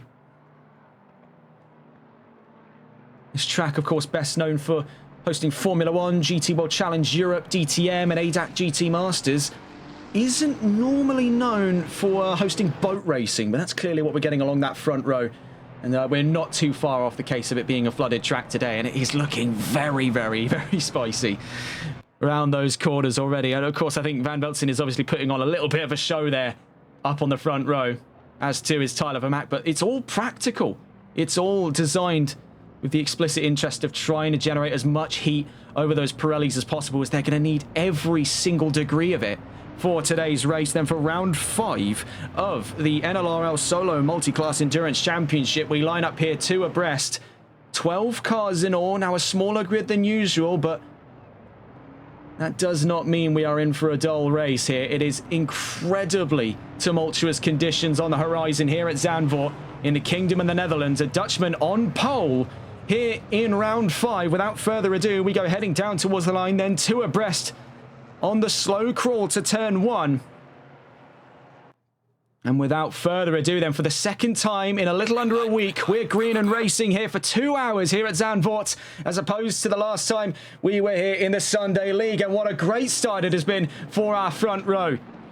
Tyler Vermaak trying to go around the outside already on Cas van Velzen, but he covers him off almost immediately there on the exit of turn 1. Looking further down the line quickly to get a gander at our GT4s. It looked like already a rip-roaring start for Christian Lebay, as he's now up and ahead of Scott Milbank by the time we've hit turn 3 at Hugenholtz. He's right up to the back end, as a matter of fact, to Radosław Kowalczyk, one of the back-marking GT3 cars here at the back of that top 5. He's slowly being caught up by the GT4s here. Now, we know how strong the Chevy and the McLaren are for straight line speed down in GT4. They can even catch the slowest of GT3s, so they could actually have a chance here if something goes direly wrong for Kowalczyk. Back onto the topic of our front row, Vermaak now half a second from Cas van Velzen as we make our way out through Masters, now through turn 9 as we head towards turn 10. What a start that's been then for Cas van Velzen. Tyler Vermaak had him pitched for acceleration, but he had him pitched for positioning at the end of the day by the time we hit turn 1. Out through turn 10 then, down towards Hans Ertz for the first time, leading in front of a home crowd. Cas van Velzen already makes a very impressive start to today's race, out through turn 12, but he is not without ample company. That Lexus is not leaving sight by any stretch of the imagination. We can see in the background as well that things are starting to rear up in the fight for third place between Anton Pol and Ben Schiessman. It may not have been the most beneficial times for qualifying out of Ben Schiessman, but he makes up the majority of his work on the race. Quickly checking down here, we can see the 2 Ginettas keeping each other company. Right behind them, a swarm of Chevrolets, courtesy of Malois Racing's Carl Martel and Alex Albert. Here we can see from Jamie Ball and Norbert Horvath's perspective up the road as well. We can see things start to filter out. Lebay, Milbank and Mason making the top 3 in GT4. On to that top 3 in GT3 though. Van Veltzen, Vermaak, and Pole. Then Schiessman, then from Kowalczyk in the top 5 there. My mistake. Can see just how close things are getting here in the topic of, oh my goodness gracious me, as we saw off screen, that was a spin for Jamie Ball, and I believe he collected, as a matter of fact, we check on our replays here, I believe he collected Alex Albert's Chevrolet. Yes, it was that case there, very much looks so. Yes, that was totally unavoidable by that point for Alex Albert. And the remaining Ginetta and Chevrolet left to inherit those positions. Norbert Horvath and Karl Martel for fight of Division 4th. Overall, the fight of 9th position. With the Ginetta running here from the Chevrolet, you can see the dramatic size difference between these two. David and Goliath, as it were, as they head down towards turn 9. You can see Radosław Kowalczyk on his first race here in the NLRL Solo Multiclass Endurance Championship is losing steam to the leading GT4. Now, I did say earlier on that this was only but a theory and a hypothesis at best that it could happen, but I think we're about to see it actually happen here. And I'm not really sure what to do in the event that it does, because this is unprecedented. Back onto the topic of the front row, you can see here Vermaak has not left the side of Cas van Veltzen. Half a second between the pair of them, and of the two, Vermaak was faster in that last lap just gone. Running deep into turn 1, he's inviting Vermaak in practically to come and have a go. This could erupt at any moment on the fight of the front row here between Vermaak and Van Veltzen. Quickly checking towards the story of our GT4s. Norbert Horvath and Karl Martel half a second from one another in that last lap. Surprisingly, it was Horvath faster and the more nimble Ginetta. Vermaak in hot pursuit, but he's lost a lot of time in the last time we've seen him there. He's dropped back 0.2 of a second from that half a second mark. Something gone awry after Hugenholtz. Now out through Schivlak at turn 7.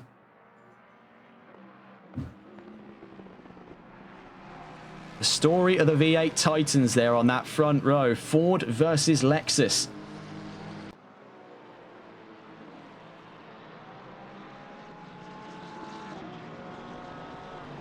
Can see, especially around the middle and final sector, and especially on corner entry, how close Vermaak is willing to get.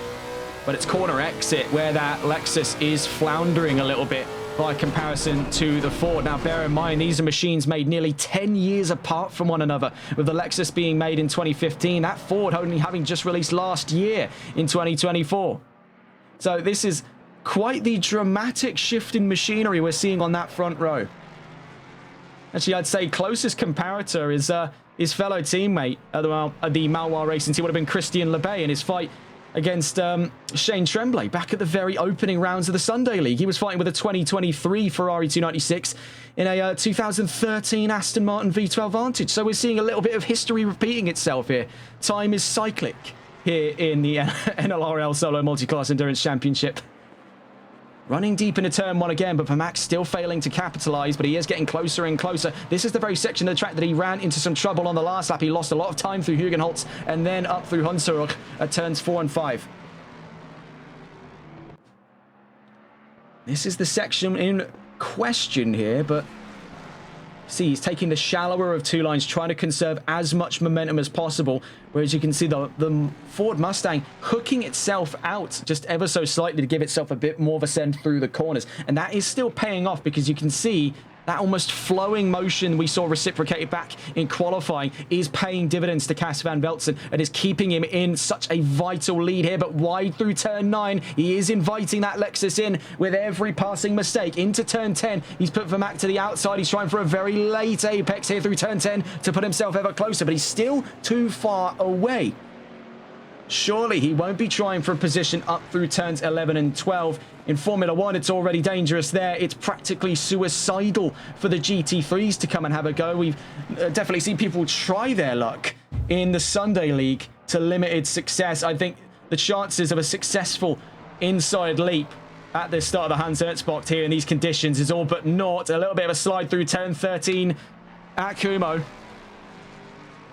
Then out through Arie Luijendijk. This could be his best opportunity to fight for the leading position. Tyler Vermaak is right on top here of the number 420 Mustang of Cas van Veltzen. Later on the brakes here into turn 1. Goes the 835. The number 420 holds it round the outside. Trying for a later apex. Vermaak takes much a longer of an exit there to try and conserve some momentum into turns 2 and 3. It looks like he's secured that leading position of the race, trying to hold the left-hand side, trying to throw a little bit of a blinder here in the face. The number 420, a Cas van Velzen, who's still back to the inside at Hugenholtz. How on earth they're able to maneuver these machines so gracefully in weather so what would be the word for it exactly? Disadvantaged? I don't really know. They were just throwing words to see what stick here. The point I'm trying to illustrate, how do you get a machine like this to maneuver so well in conditions so poor, so against the mark here? And they do it almost effortlessly. They're dancing on that front row. A battle so good that the very fabric of my ability to speak English is falling apart just to describe what I'm seeing here. So having a look behind them, Ben Cheeseman has overtaken Anton Pol in the meantime here to put himself in 3rd place in the 114. Looking up towards the story of GT4, James Mason has passed his teammate Scott Milbank for 2nd place here. Still leading the charge for GT4 is the 119 Chevrolet of Christian Lebay, looking for his 3rd victory this season. And following on a series of victories over the course of this week as well. We check in here with Anton Pol. And we saw the teething problems the R35 brought to the table at the start of free practice. And while he has definitely overcome the greater majority of the issues of this aging platform here, the last iteration of which introduced in 2018, it has not come without great cost. He was 2 seconds slower than Ben Cheeseman on that last lap alone. Karl Martel now having got up and ahead of Norbert Horvath, and the last time we saw him as well, he's now 1.6 seconds up the field from the Ginetta, and now hunting down Scott Milbank. We can see damage for Alex Albert. Now, we saw earlier what that issue was. We bring that back up on the replays. You'll see what went on. This was for Jamie Ball and Norbert Horvath. Now, Ball clearly there has gone wide out through turn 2, re-emerges on our frame there, sadly in front of Albert. Nothing the 36 could have done in that situation, and that is the consequences of it. Sadly, a huge bit of damage over the nose there of that Chevrolet. Let's get back on board with our story of 2 then up front. Vermaak still leads that charge after 10 minutes of racing here, but Van Velzen hasn't gone anywhere out through turn 10. Still within a second of the leading Lexus. We've said it once, we've said it twice. As a matter of fact, we've said it more times than I can count on one hand, and we'll say it again. He's not going down here without a fight. This is the most invigorated performance we've seen from Cas van Velzen all season for every reason. He's racing on home soil here in front of a home crowd in a car clad in the national colours of his home country. He is not looking to fail here in the Mustang. You can see it is a very visceral drive he's brought to the table, throwing it through every corner.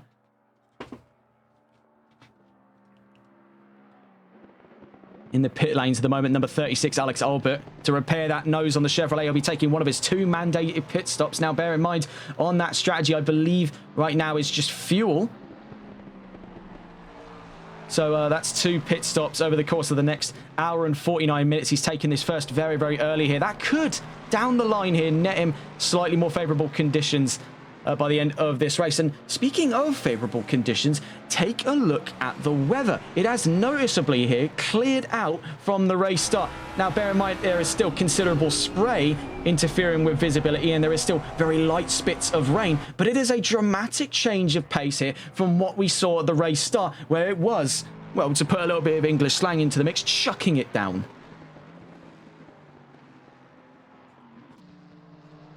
And what we're seeing here is perhaps a transition to dry conditions if it is to persist as it is in the next 48 minutes. You could see the dry tyres come out even as early as the next 30 minutes if the weather stays as it is, because they'll be forming in a dry line and with no interference from the rain. That is absolutely a possibility on the table. And then that introduces its own set of conditions and its own set of circumstances, as now we'll be able to see for the first time today the drivers compete on dry conditions.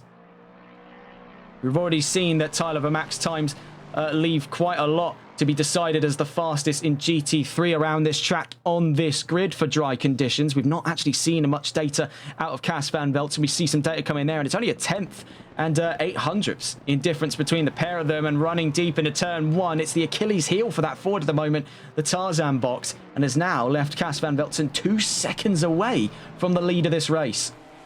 You can see that Jamie Ball does have minor damage on the nose of his Ginetta. That was from that incident that we noted earlier on the replays in his collision there, where he's clearly gone wide out through turn 2 on his way to Hugenholtz, has spun back across the road and has slammed into the 36. Not that he really had much control over the situation. We can see here, this is Radosław Kowalczyk, and he's quite a distance away from the nearest GT3 to him. 26 seconds, as a matter of fact, to Anton Pol, fellow Polish driver on this grid in the Nissan number 486. But conversely, he's 17 seconds away from Christian Lebay. The two are not likely to meet as of right now because, of course, just by very nature of it, that GT3 has just got a little bit more in the tank in regards to performance compared to the leading GT4. That's the whole point. That's why you don't make categories close to one another, much like the FIA did in the late 1990s with the not the Super 2000, sorry, the F2 kit cars, as we see going wide there. Mason and Milbank, the two remaining positions of the podium there, intercepted by Karl Martel. This could get interesting in a moment's time. Back on what I was saying is the reason why you don't make categories too close to one another, like the FIA did with the F2 kit cars and the 2-litre World Rally cars in the very late 1990s, because you make cars very close to one another, they will eventually catch each other. Are we going to see that with the GT4s and GT3s in this round? Really massively depends on what's going to happen to Radosław Kowalczyk. Because Christian Lebay, he's in motion now, and like a speeding train, he's got absolutely no chance of stopping in a timely fashion on the pace he's on right now. So the chances are slim. We're still on board with Mason and Milbank. Right now, they're fighting for Division 2nd, and they'll be closely followed by Karl Martel in 4th place in Division. If things are to continue the way they are, we saw them both run wide not too long ago. And that has been to great benefit for the number 99 behind them. If they had to get into any kind of shenanigans like that again, they could be seeing an interception on the horizon by the Chevrolet. Could it be the makings of a Chevy 1-2? It is not unlikely in this championship.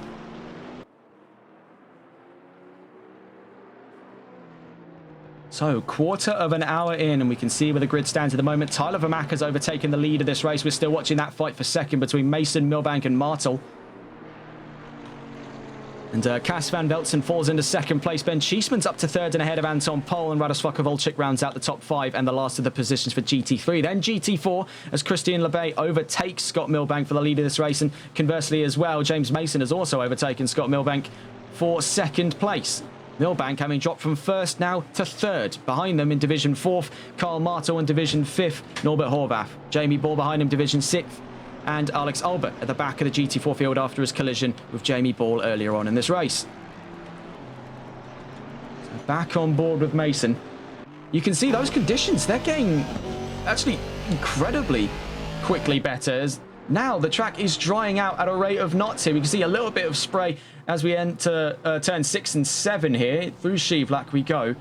But the suggestion that after our first stint here, we could be entering dry racing conditions and heading onto those dry tyres means we've got two distinct flavours for round 5 of the championship. We've seen absolutely torrential downpour through free practice, through qualifying, and through the opening sort of 10 minutes of the race. Could we be seeing the indication that the dry racing is on its way? Well, here's hoping.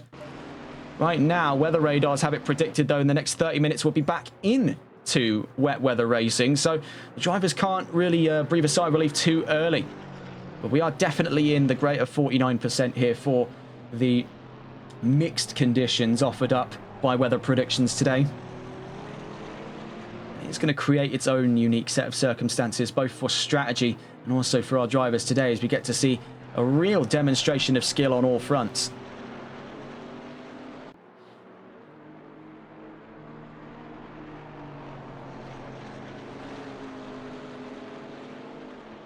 constantly trying to break the toe off here. James Mason is adamant not to let Scott Milbank get him by. He knows how fast that McLaren is in a straight line. Some even have it pitched that it can go as fast as the slowest GT3s, and I don't not believe that theory.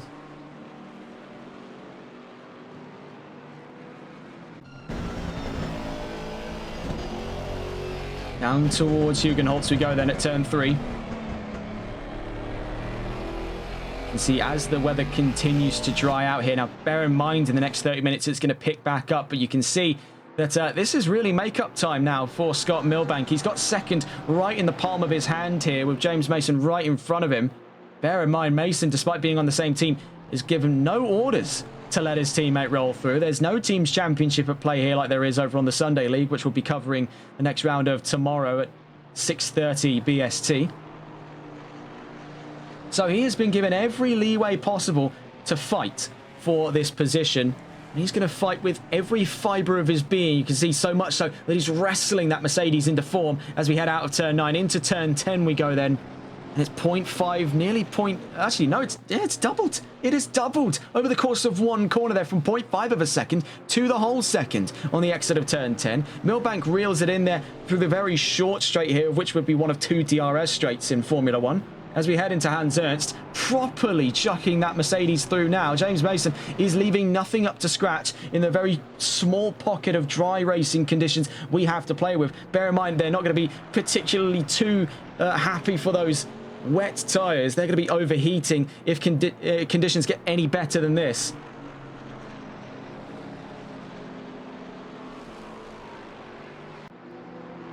With K1 Jupiter in chat saying that those two are almost definitely in a call together, and one of them has to be listening to the stream. And, well, we kind of already gathered that from Spa. And keen-eyed viewers will know exactly what I'm talking about. That these guys were playing a bit of a funny on me. They were trying their luck, let's put it that way. One of them had seen that one scene from Initial D and was just doing that the entire race. And oh, in the background, that was Milbank spinning out at Hugenholtz at turn 3. We just caught out on the very edge of our screen here.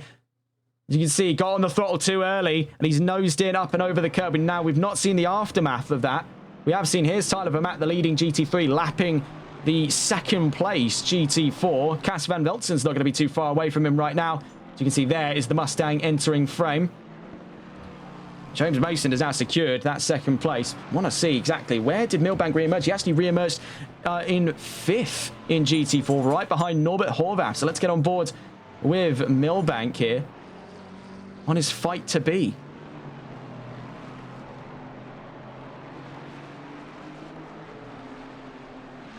So that has been a massive downturn of luck for Scott Milbank. Now, he had one of the greatest pole position runs I've ever seen in GT4.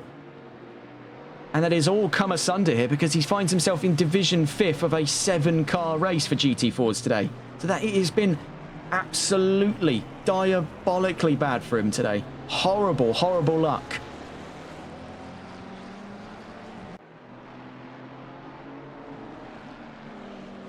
Anything that could have gone wrong for Scott Milbank today has gone wrong. We've seen that fate has a weird way of working things out because it's gone even worse for the 36 of Alex Albert. And you can see there just re-emerging with Anton Pohl speeding his way past.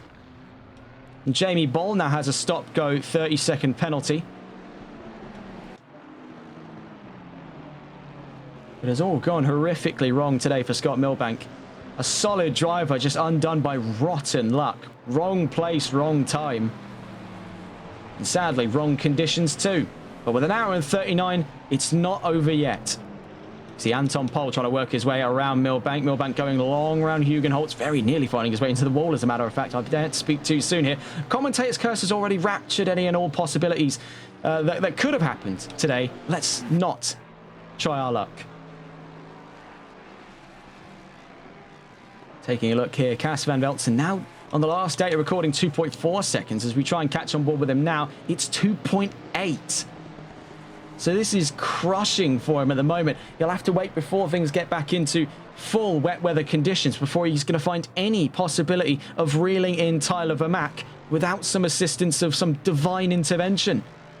He'll be praying for a mistake up front, but Vermaat in these conditions doesn't look to be making many.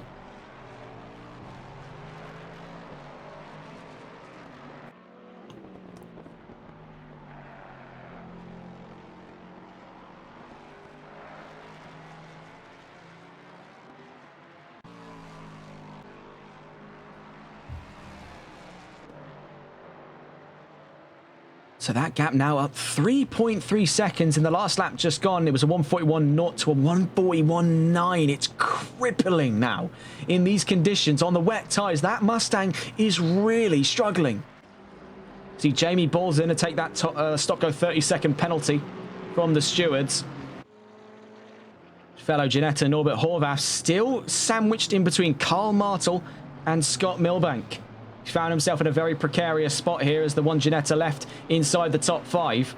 Right at the very back of the top 5, the man who started on GT4 pole, Scott Milbank, right in front of him, seems to be a rising star through the ranks of GT4 today, Carl Martel in the 99.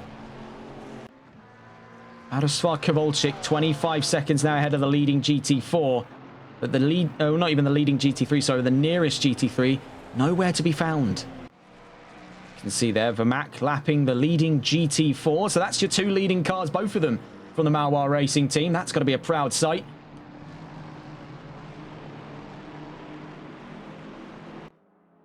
See, Jam the Short saying, I've made such a terrible mess of this. I'm assuming that's Jamie Ball is the only person in the pit lane.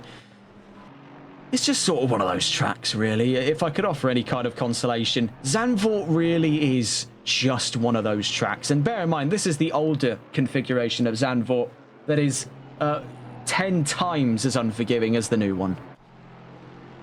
Because this is the very same design that's been around for, well, considering it's 2019 and it had its revitalizations done in and around lockdown. This would probably be... Okay, so this is a design that's kicked about since the end of the 1990s. So it is a bit of an old, well, not old, but you know what I mean, older fashioned track. It's a bumpier track. It was designed for the cars of its day, for older touring cars with softer suspension. The GT3s of today, they managed, don't get me wrong, they managed. But the new Zandvoort, this would have been infinitely better for the drivers today. I think someone was bound to have a bad day here. It's just one of those tracks. It's one of a discerning few in ACC that just unilaterally isn't a fun time for some. Of course, one of 2 major circuits in the Kingdom in the Netherlands, the other being the TT Assen.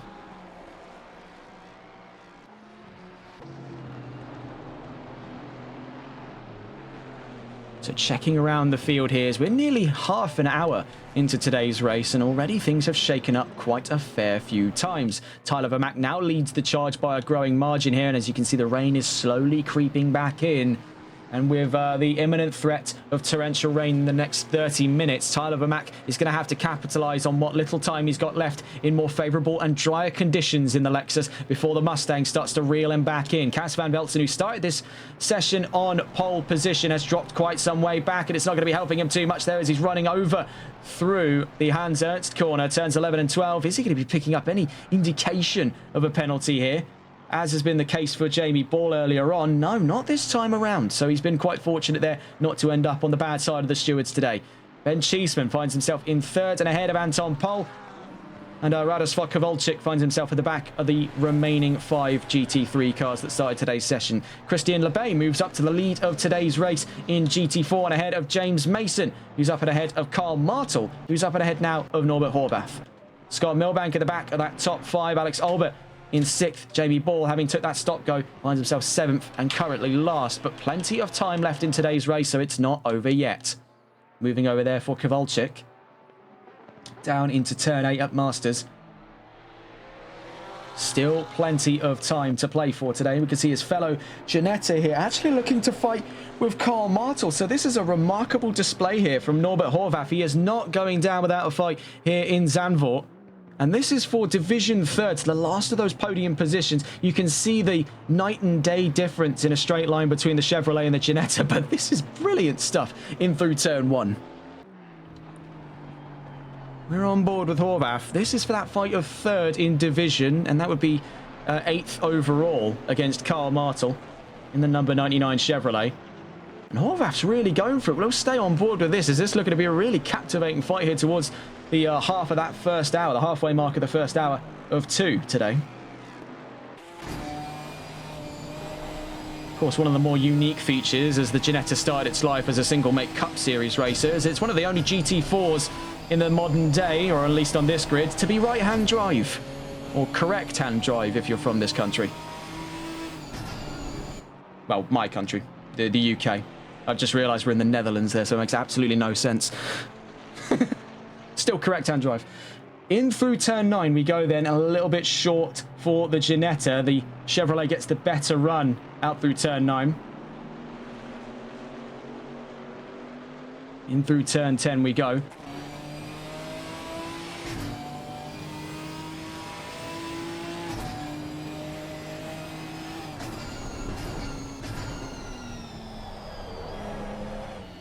.7 versus 6.2. That's your literage on these engines. A Ford Cyclone V6 versus a Chevrolet LT1.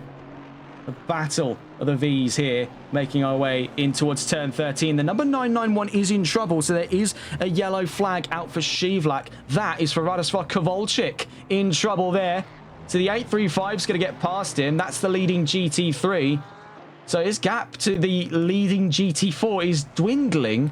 If he can't make right of it, Radosław Kowalczyk could be overtaken by a GT4 car on track. Now, speaking of overtakes in GT4, here's the story of Horvath v Martel, which is still raging on here as we head back into green flag conditions.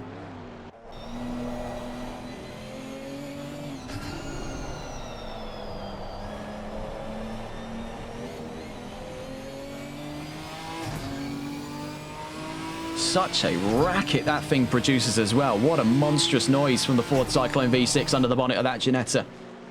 Really quite a unique note. And I think I've spoken a few times about this before in our coverage of NLRL. There was originally, when I was first signed as the commentator for this group, there was originally that intention for a Ginetta Cup. And I pray that one day that still does materialise, because I imagine a grid of 15 or 20 of these, it would be quite the sight indeed.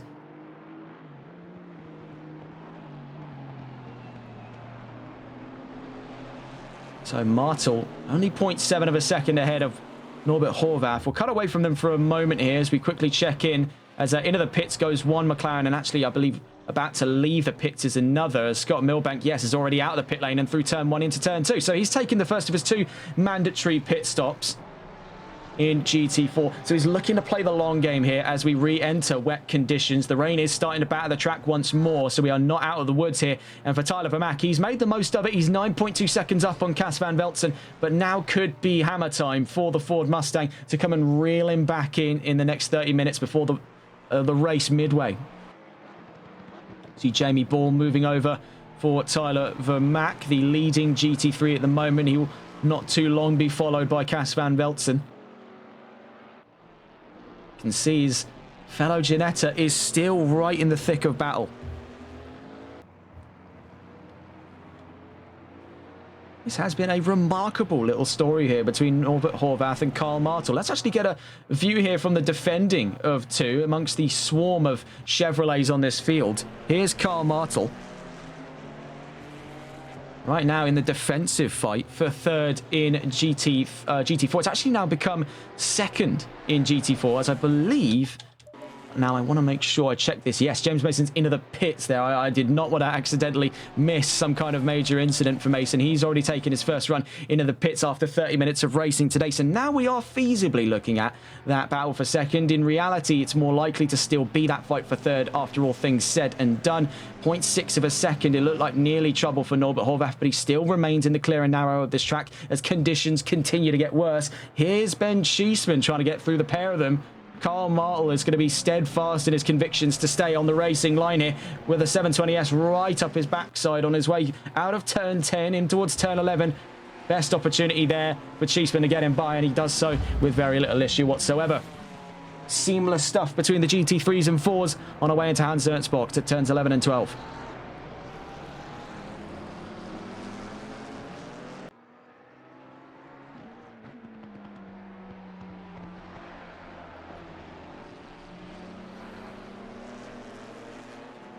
I think we spoke a while back on this news, and while we didn't bring it up in the news bulletin, it's because it's technically... Oh, never mind, we'll have to catch up on that in a moment's time, because there is a stop-go 30-second penalty after that first pit stop for Cas van Velzen.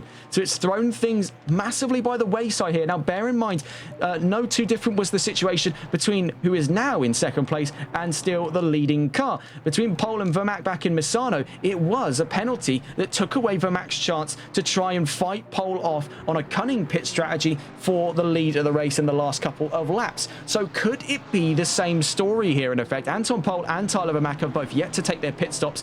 Is Pole looking to play the long game here? Is he playing the thinking man's game by keeping himself out of any kind of trouble and having the best possible strategy for the condition at play? Very, very tough to plan in advance for stuff like this. A lot of these drivers will be gunning it by instinct. You can see Pole's no different because he is having quite a hard time keeping that Nissan in the clear and narrow. Almost into the pits there, as we saw just holding the right-hand side of the track was James Mason. So this is unfolding right before our eyes here. Cas van Velzen with a stop-go 30-second penalty for speeding in the pit lanes. 1 hour and 27 minutes left to go. So back onto what I was talking about from earlier on as we go and try and catch on with the story of the Ginetta and the Chevrolet here in that fight for Division 2nd. This is from the perspective of the defending of two cars here. Carl Martel, number 99, on his way into turns 11 and 12. It is very, very sharp on the inside there. Almost runs over the chicane entirely. Has to take a big chunk of curb there. Fortunate not to have picked up any kind of penalties. But he's still 0.7 of a second away. Can't shake off that Ginetta. So I believe we may have spoken about this before. Finally getting on to the point at hand is the almost near confirmation now that Le Mans Ultimate is coming to console. And how we know this is the developers are in late stage talks now with Microsoft and PlayStation. So it is almost an inevitability that Le Mans Ultimate will hit consoles by the end of next year. The question is, when next year? A spring/summertime release is possibly the most anticipated response right now from the devs themselves in regards to the question of when it could arrive. Also, what does that necessarily mean for us here on Assetto Corsa Competizione? Well, it means it's a sign of the times, and much how the original Assetto Corsa left fashion in 2020 when this game rolled into frame, so too is it going to be the case that the industry may as well collectively move on, so it seems. The infrastructure, as we know, for ACC is quite flimsy and is showing signs of its definite age some 5 years after the game's mainstream release. Oh, that's trouble for Martel into the wall. So he's lost that position out to Norbert Horvath. And that was almost happening in slow motion. And I suppose it's not helping the fact that we are literally showing it you now in slow motion as we exit turn 7. Just that tiny touch of the grass, and he was a passenger from that point onwards. Just couldn't corral the Chevrolet into form. He finds himself now behind Norbert Horvath. Now down to 3rd in division with significant nose damage there. Even damage to the right-hand headlight, I believe there. So you saw a little bit of a flicker from the Chevrolet. And both of them. Both of the headlights are faulty. Not enough to bring out any concerns. Of course, not a night race. So no imminent throw into the pit lane from the stewards, but with damage like that over the nose, Martel will definitely be considering his odds here in and around the wave of first pit stops today. As we catch on board. Oh, that is trouble for Alex Albert. That's going to bring the yellow flags out. He's facing the wrong way out of turn 10.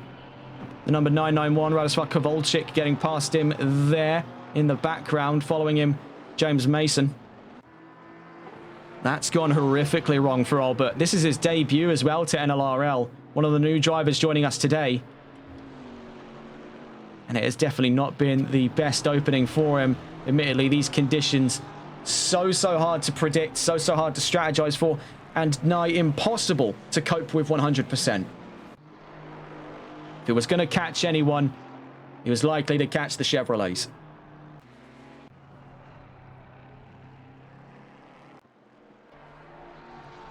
So after that stop-go penalty, Cas van Velzen, after nearly 40 minutes of racing, finds himself in 4th. He's second from last in division, 4th overall right now. Ben Cheeseman takes up the slack for third place with McLaren. Anton Pol up to second, and Tyler Vermack still leading this race. Strategic advantage right now rests on the shoulders of Ben Cheeseman, having taken his pit stop already. Could we be seeing the slow rise to the top that no one was expecting from the 114? Because he's got strategic advantage wholeheartedly over the rest of that GT3 field at the moment. Van Velzen's taken his first mandatory pit stop, and he was ahead of Cheeseman right up until that decision for a stop-go 30. So Pol and Vermack will be dropping back a ways there towards the 114. The question is it enough for position?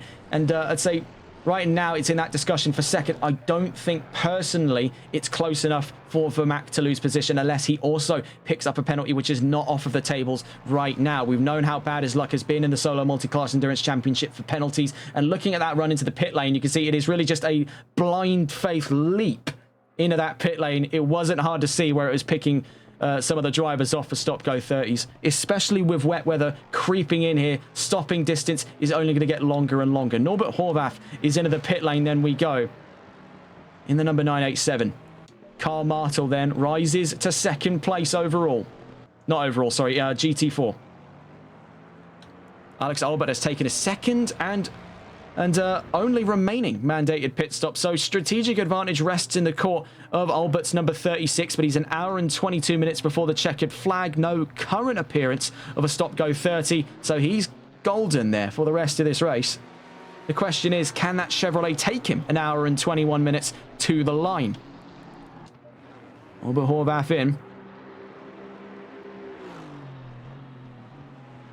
4:13, I believe, has just got him up there. So James Mason's now up another position.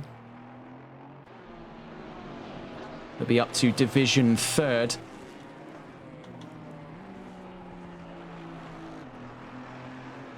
Right now, just watching that pit lane to see what goes. And we can see Christian Lebay is next towards the pit lane. Is he going to be suggesting a run in? He's just going to tuck it to the right-hand side in line with trying to carry as much momentum per lap. And he's still quite a ways ahead of his teammate, Karl Martel.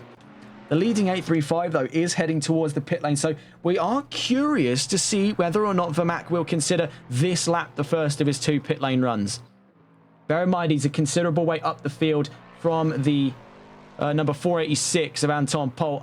Yes, it's not going to be a run into the pit lane today for Tyler Vermack. 40 minutes in, thereabouts. Still no indication of any runs to the pit lane between the leading 2. Cas van Velzen was just thinking about it. There was definitely the inkling of thought of whether or not he should dive to the pit lane and take his final mandatory pit stop. And you can see running off at turn 1 again. This is really, it's his kryptonite in that Mustang. He just can't make heads or tails from turn 1. It just isn't happening. Try as he may.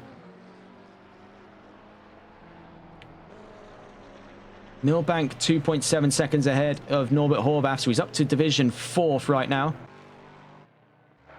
Things have started to simmer down just a little bit here as we just caught one with Ben Cheeseman out through turn 11 and 12. Had a bit of trouble over the curbs, but nothing seemingly permanent for that McLaren. Still in 3rd overall and with strategic advantage. Now he is quite a ways away from either of the leading GT3s, that being Tyler Vermack and Anton Pol. You can see there is a driver in the pits at the moment, Karl Martel, number 99 there with Chevrolet.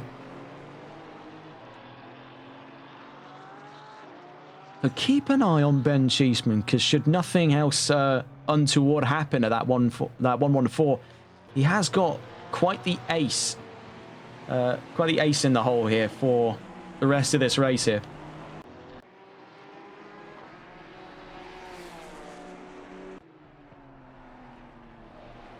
Christian Lebay is into the pits. We just got word there. Leading GT4 is into the pit lane. Number 835 not joining him. So Tyler Vermack stays out on track yet again here. 24 laps in. And quite a ways ahead of Anton Pol. We'll see what goes on here in GT4. James Mason does have at least some parts of strategic advantage here over Christian Lebay. But it's a long, long way away from the leading Chevrolet for the Mercedes to try and have a go for the lead of GT4. I think he's way too far out to be suggesting he'll be within range.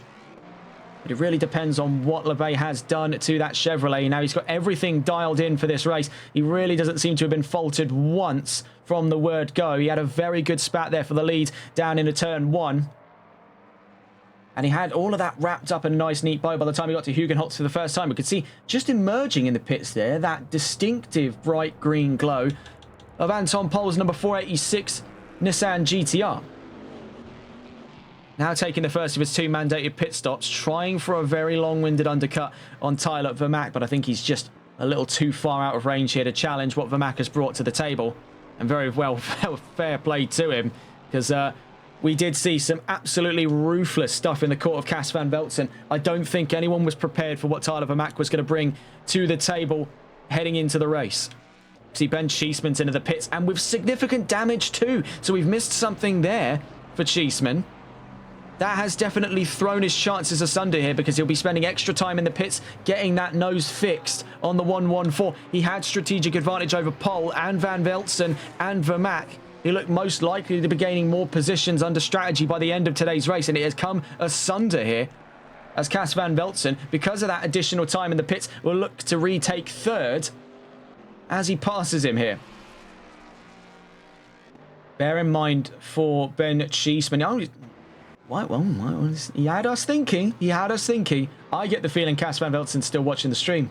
I get the feeling, I know what you're doing. I know what you're doing. I know a lot of these drivers watch the stream. They do this intentionally to try and mess with me and try and mess with the flow we brought to the, or lack of flow, I should say, we brought to the table today. But I know what game you're playing, and I'm not going to show when you go into the pits, but we'll know.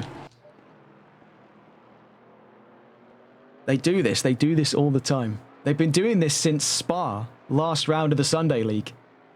I can't catch a break. They know it. Ben Cheeseman then will re-emerge onto the track in 4th place with a repaired nose on that McLaren, and he's taken his final pit stop just under the halfway mark of this entire race. So the question therein, like we saw from Alex Albert, is can that McLaren take him the rest of the race length here? Or is he going to be considering a run into the pits for just fuel alone? We know the tyres will manage because we're in wet conditions, and as we mentioned, the wet weather tyres can feasibly go double the distance as their dry weather counterparts, but it's the case, can the engine? Jamie Ball's into the pits then. We can see follow him there, Radosław Kowalczyk.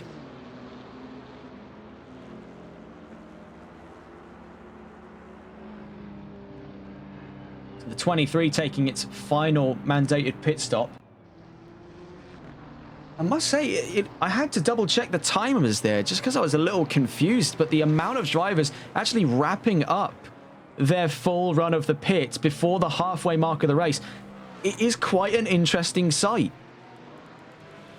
Whether or not it's they're trying to give themselves the best possible chance, knowing the car can do in and around an hour and a quarter on one stint alone. We know that the GT3s can, but I'm a little confused as to whether or not those GT4s will manage. Right now we're watching the leading GT3 still yet to have taken any of his pit stops. Tyler Vermaak is keeping his eggs in one basket here. He's looking to play things a little bit more tactically than the others. He knows pace-wise he's got it absolutely nailed in. That 8.35 has been phenomenal.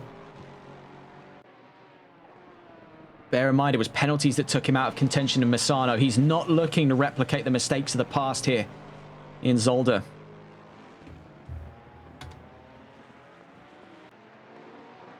See up ahead of him there, we can actually see a little bit of infighting. This is between the lapped car, Jamie Ball, and Scott Milbank here, who's now up in a Division 3rd. So slowly creeping his way back to the lead of GT4. Bear in mind, there's a long, long way to the top here. I think at the very worst of it, he'll settle for a podium finish, which I don't think he'll be scoffing too much at. But considering where he started today's race, it is a vengeful drive we're seeing from the 44. Now intercepting the pair of them. There's Tyler Vermaak. Not a sight you want to see in your rear view mirror, especially for a GT4. Out through turn 13, now to turn 14. Actually going for the inside of Arie Luijendijk. It's a bit dangerous there as a bank corner. As the rain continues to beat the track, there is going to be that imminent threat in the near future. Actually, it's Norbert Horvath, sorry, not Jamie Ball. Jamie Ball's down there. So that's Norbert Horvath. How do you even get the two Gianettas mixed up when they're two massively different colours? We just saw as well a fake out. Haha. See, I caught him now. He thinks I don't know. The number 420 faking out another run in the pits. We saw it in the background. He thinks I'm going to scramble across to it now. No. I know what game you're playing. We see here Scott Milbank versus Norbert Horvath. So my mistake there in calling him Jamie Ball. That's the other Ginetta who's a ways back. There's Norbert Horvath currently fighting from 4th position. This is for 3rd in division. Overall, it's for 8th in the race. So we're watching here from the defending perspective of Scott Milbank. Started this race on pole position, right now fighting for a division podium with a Ginetta. I must say, that Ginetta has been on the warpath. I never thought I'd see a Ginetta pull out such a spurious result as we've seen so far. Trying for the inside, he's got great acceleration, but that's just about it really for the Ginetta. They're light, they're maneuverable, and they've got great acceleration, but in a straight line, it's McLaren's domain to keep. Out through turn 10 we go then. Here's Cas van Veltzel alongside the pair of them. Milbank adhering to the racing line for so long. They're moving only just out of frame to let the Mustang through while trying not to sacrifice too much time to the car behind him.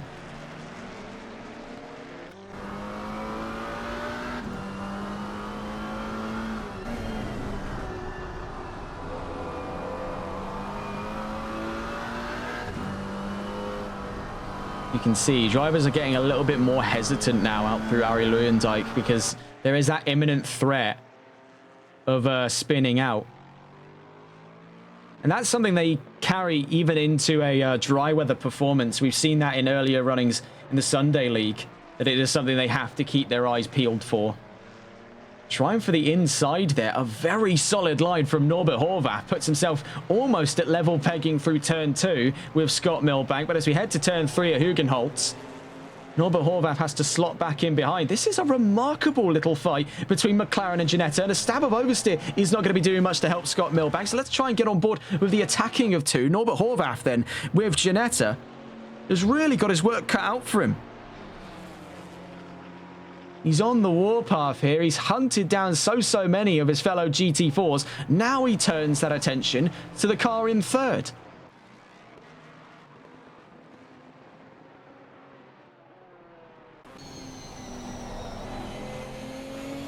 Infighting amongst the British manufacturers then.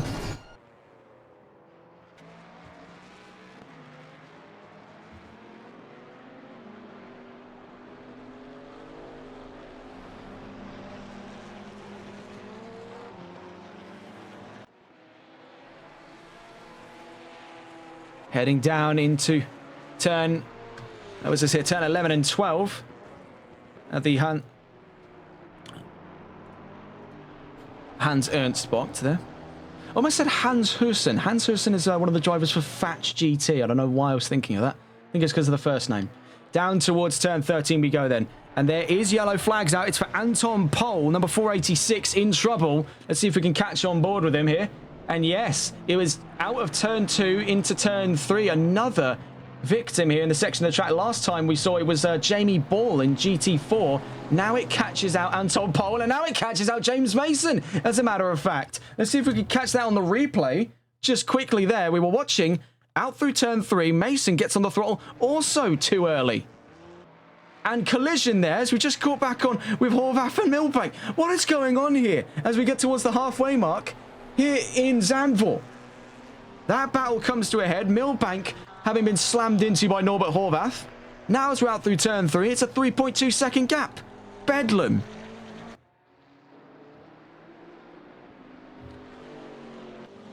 Must say, this track is really throwing every curveball in the game here. Bear in mind, we're still 9.5 minutes from the halfway. It stands as a reason, though. What on earth is happening here? We see James Mason sliding his way out of turn 10. Anton Pol, after that small incident at turn 2, who's facing the wrong way. Clearly got up on the grass there, facing the wrong way before he righted himself before turn 3. Has lost quite a bit of time here to Cas van Veltsen. 10 seconds away now, so all Cas has to do is line up a very solid run to the pits here. Very good strategy for the next hour and 9 minutes, and he's golden. Not that we'll see that pit stop because he's been teasing us for it over the course of the last 20 minutes. Alex Albert's into the pit in the number 36. So something clearly gone awry for Albert. He's taken both of his mandatory pit stops already, so this is totally off of his own volition. So something is clearly wrong with the 36 Chevrolet. We can see the leading Chevy at the moment, the number 119 of Christian LeBay, still leading the charge firm for GT4. He is looking to pick up even more silverware and continue to extend his bout of the championship. He's not taking no for an answer today. He has gone 110% here in Zandvoort. Picked up wins earlier this week in Competizione Performance League over in Laguna Seca. He's looking to pick up 2 in that GT4 this week alone.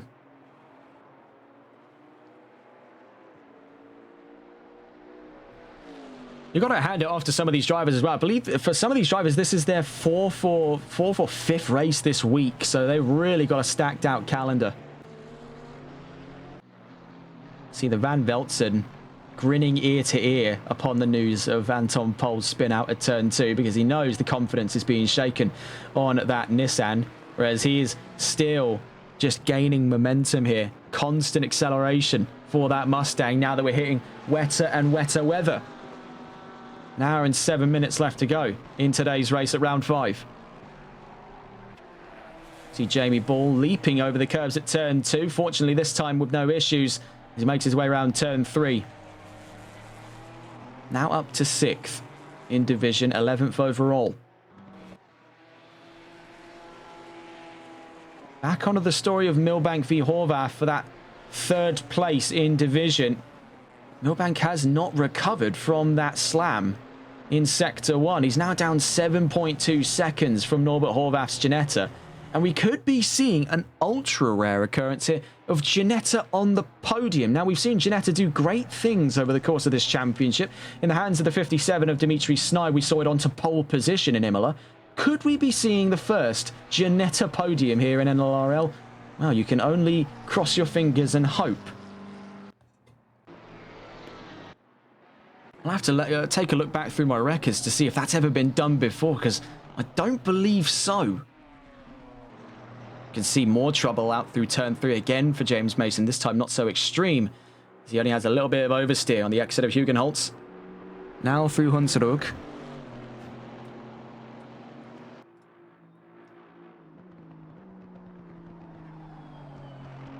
So trying to get a look back through the last couple of rounds of the Solo Multiclass Endurance Championship, just to see, really, what happened for the GT4s on that podium, because I think we are, in theory today, looking at the first possible Ginetta podium in the Solo Multiclass Endurance Championship. Now, bear in mind, that slam between himself and Milbank is definitely going to meet the attention of the stewards at the end of today's race, and that could potentially cost him position. But let's not get ahead of ourselves here. Still an hour, 5 minutes and 35 seconds left to go. Plenty left to decide positions in today's race. Meanwhile, discussing second once again, as that gap drops another 2 seconds between Anton Pohl and Cas van Veltzen. You can see the Nissan peeling in. So Anton Pohl's into the pits before he's even managed to come to a stop into his paddock. Cas van Veltzen has got him on track. So there was something clearly direly wrong with that Nissan after its incident at turn 2. Now Cas van Veltzen's back up in a second. You can see he's a whole lap behind Tyler Vermaak. That's the gap, really, you're looking at the moment. While Tyler Vermaak is physically 4.3 seconds ahead, he's a whole lap up the field. Having a look around the field, really, to see where our next fights are coming from. He's on lap 32, which is the car behind him. Van Veltzen's on lap 31. Reunited for that front row, but not in the way they expected it. You can see right now, old-fashioned machine constitutes some old-fashioned driving techniques. So you can see Tyler Vermaak is actually flinging his car through and leveraging some of that weight, or lack thereof, of the balance of performance, but some of that heft that the Lexus brought to the table, and letting it slide its way through these corners. He's giving it the full Sterling Moss, and really, that is a rare sight indeed. He's letting the car dance its way through Zandvoort here as the weather continues to be on. Out through turn 12.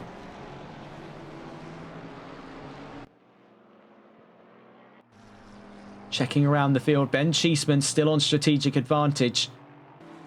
He's taken both of his pit stops here. He knows the McLaren can carry him to the checkered flag, but he's got to nurture it here. He can't push the car too hard, especially with fuel as a question, and that's the point I'm trying to prove here. He starts pushing the car too hard. The car is going to fight him back and very nearly put him in a wall on the exit of turn 10.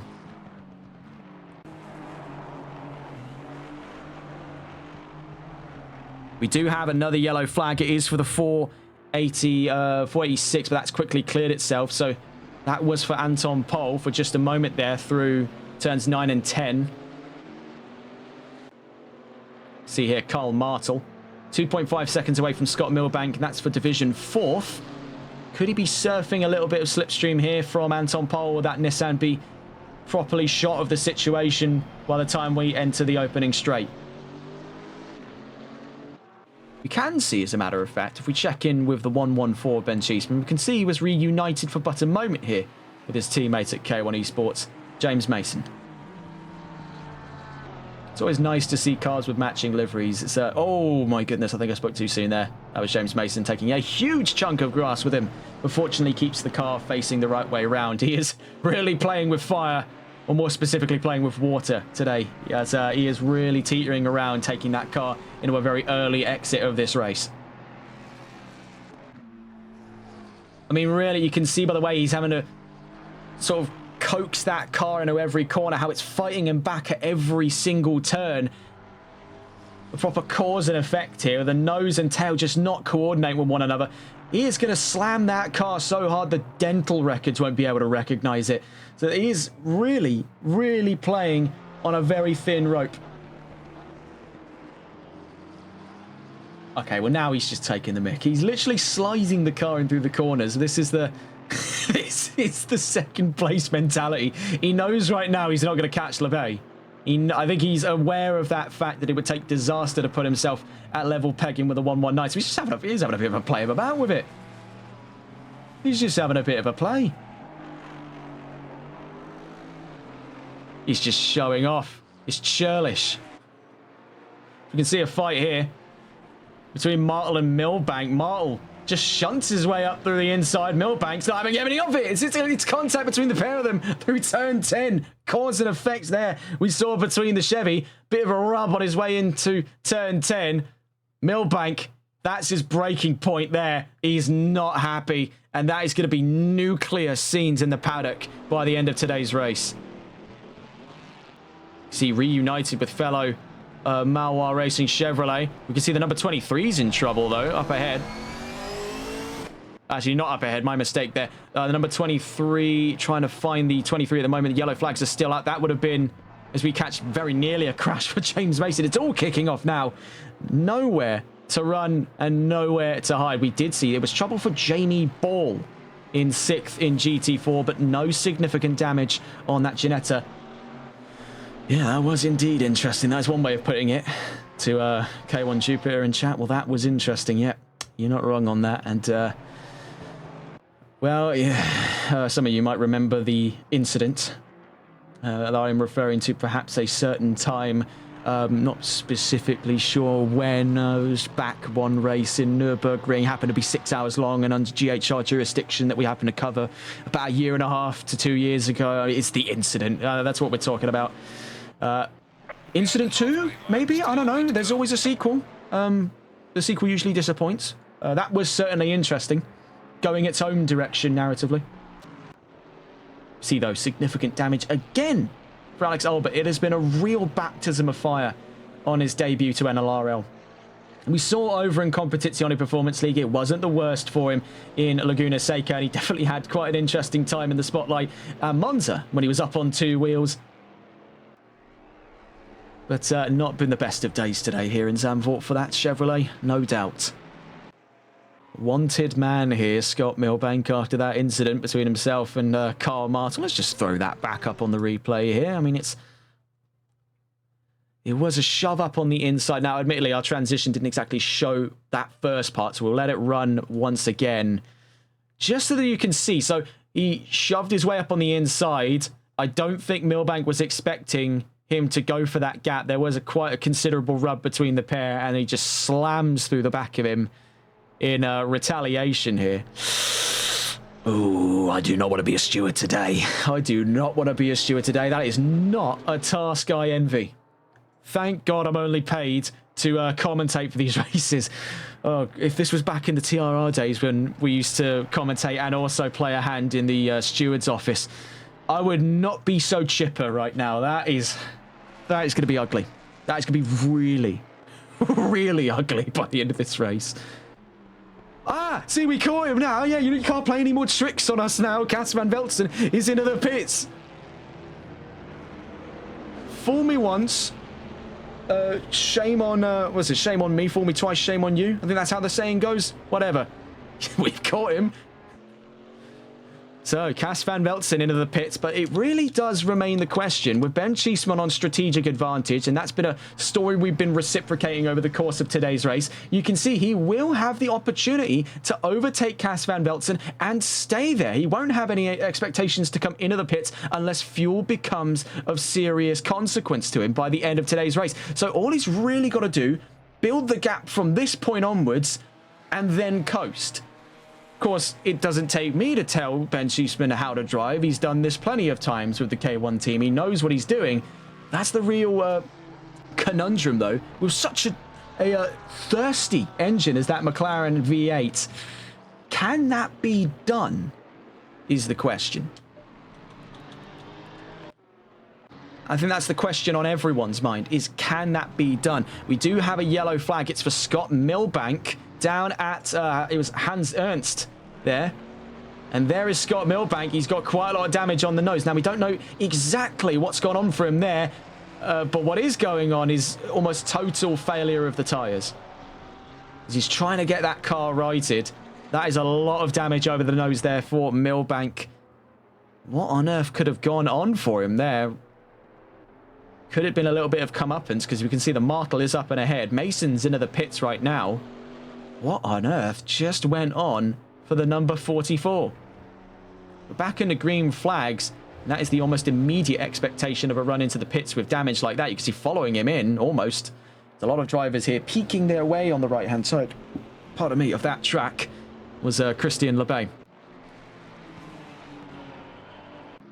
So is it a case where I've had a little bit of like a paranoid breakdown thinking that Cas van Veltzen, while yes, we know that he's watching the stream, was trying to coax us into thinking, oh, he might run for the pit lane. Is that not just a case where maybe that's just a line on track and I've just been silly? I would like to believe the former. The 835 there with Anton Pol in pursuit. Pol actually unlaps himself from Tyler Vermack as we exit Arie Luyendyk box to turn 14.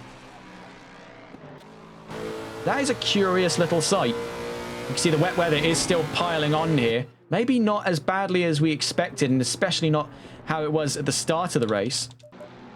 As we look here, past the halfway mark of today's race, Tyler Vermack still leads, but with a lap still left to serve. Ben Cheeseman has played his cards very, very well. He's up in second with no more pit stops to serve, and he's put himself up and ahead of Anton Pol and Cas van Veltzen. So there is equal chances to be considered here for Pol and Van Veltzen as our next fight of the day. They're not too far apart. As a matter of fact, separating them is the leading Lexus, showing just how far up the road Tyler Vermack has been able to push the 835 today. That is brutal if you look at that gap realistically. Then at the back of that top 5 for GT3s, just quickly catch with Vermack. I almost thought he was in the wall there, but that is Radosław Kowalczyk out through turn 7. Really tempting fate there. His left-hand side just peeking over the gravel. In through turn 8 he goes there. Then onto the topic of GT4. Christian Lebay leads the charge ahead of Norbert Horvath in second as Karl Martel now into the pits in Division 3rd. James Mason will be up that spot in a moment's time for third. Milbank a lap down, so it seems, in fourth after having to serve that pit stop to save his nose. Jamie Ball at the moment, so it seems, in 6th, and then in 7th, it's Alex Albert with damage on the nose of the Chevrolet.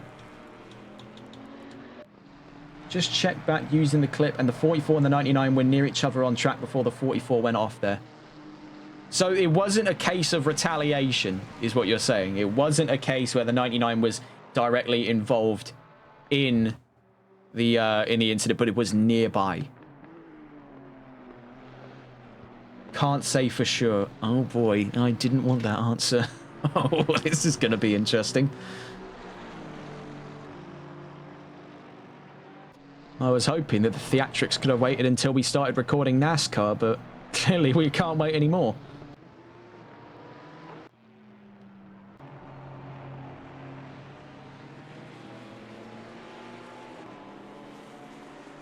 See here with the leading car, Christian LeBay. It's a bit lonely at the top, realistically, isn't it, for GT4? He's had a bit of a lonesome race as the rain starts to come back into play here. Even if the Chevrolet is to struggle, it's not like anyone's going to notice because he's just that far up the road. And that's the same story for the man leading GT3, if we go and find him here, Tyler Vermack, leading that charge, a lap ahead of his contemporaries.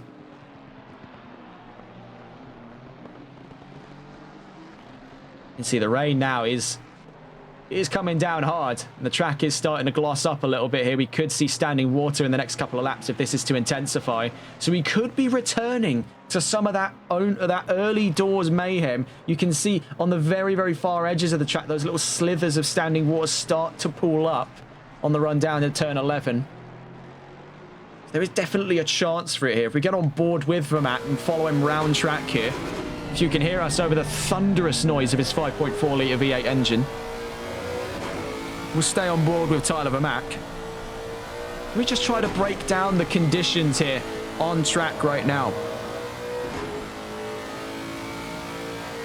Visibility is slowly becoming a bit of a problem here for our drivers, less so in the department of spray. In the case of Tyler Vermack, he's quite some way away from anyone on track, but it's more in the case here of the windscreen. It's just getting a bit clouded up with that rain. See, braking distances are definitely faltering for at least the Lexus. Now, we don't know if this is a universal trait, and the Lexus is known to chew through its brakes a little bit over the course of endurance races. It's what's rapidly fell out of style with the greater majority of drivers.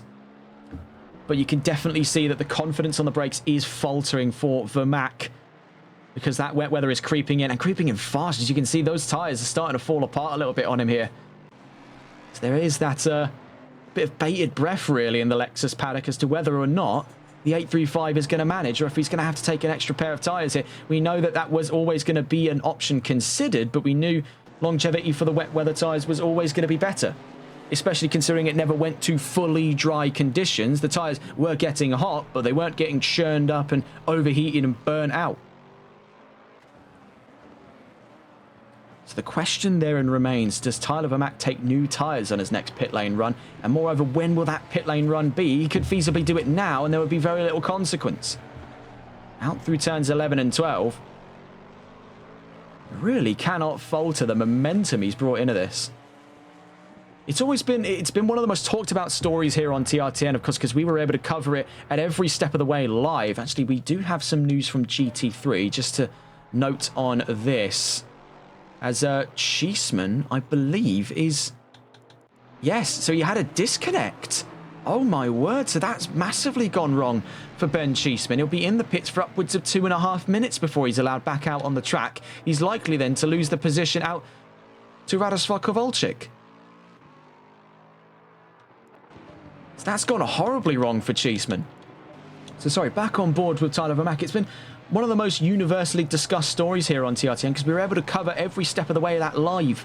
And that was the fact that he spent so long choosing a manufacturer, went through 6 different teams over the course of Season 2 of the Sunday League before settling at Lexus. And he stayed there from the word go here in GT3. It is a very rare sight to see Vermack compete in anything else, at least by choice. I mean, we know that he does compete in the alongside quite a few other drivers we're aware of and on our radars here on TRTN in the AMG Virtual Championship. But of course, I don't think they were going to loan him a Lexus for a championship like that. So out through turn 8, now to turn 9. You can see that rain is really coming down hard now. It is massively shifted in the last 20 minutes from little spats of rain to what we are looking closer to stormier, if not thunderstorm weather. See blue flags flown for Jamie Ball. He'll have to move out of the way in a moment's time to Tyler Vermack as we head down towards turn 11 and 12. Oh my goodness, whereabouts is he trying to position that car there? Not that this is too bad for Tyler Vermack. He is, of course, miles up the road now. Having passed up there the Ginetta on his way to turn 13. You can see this hesitation, though, creeping in as he crawls around turn 14. That is fear. That is fear and understanding of one's machinery. We can see in the pit lane at the moment, there is still Ben Cheeseman. He's now in 5th in this race. That has gone horribly wrong for him.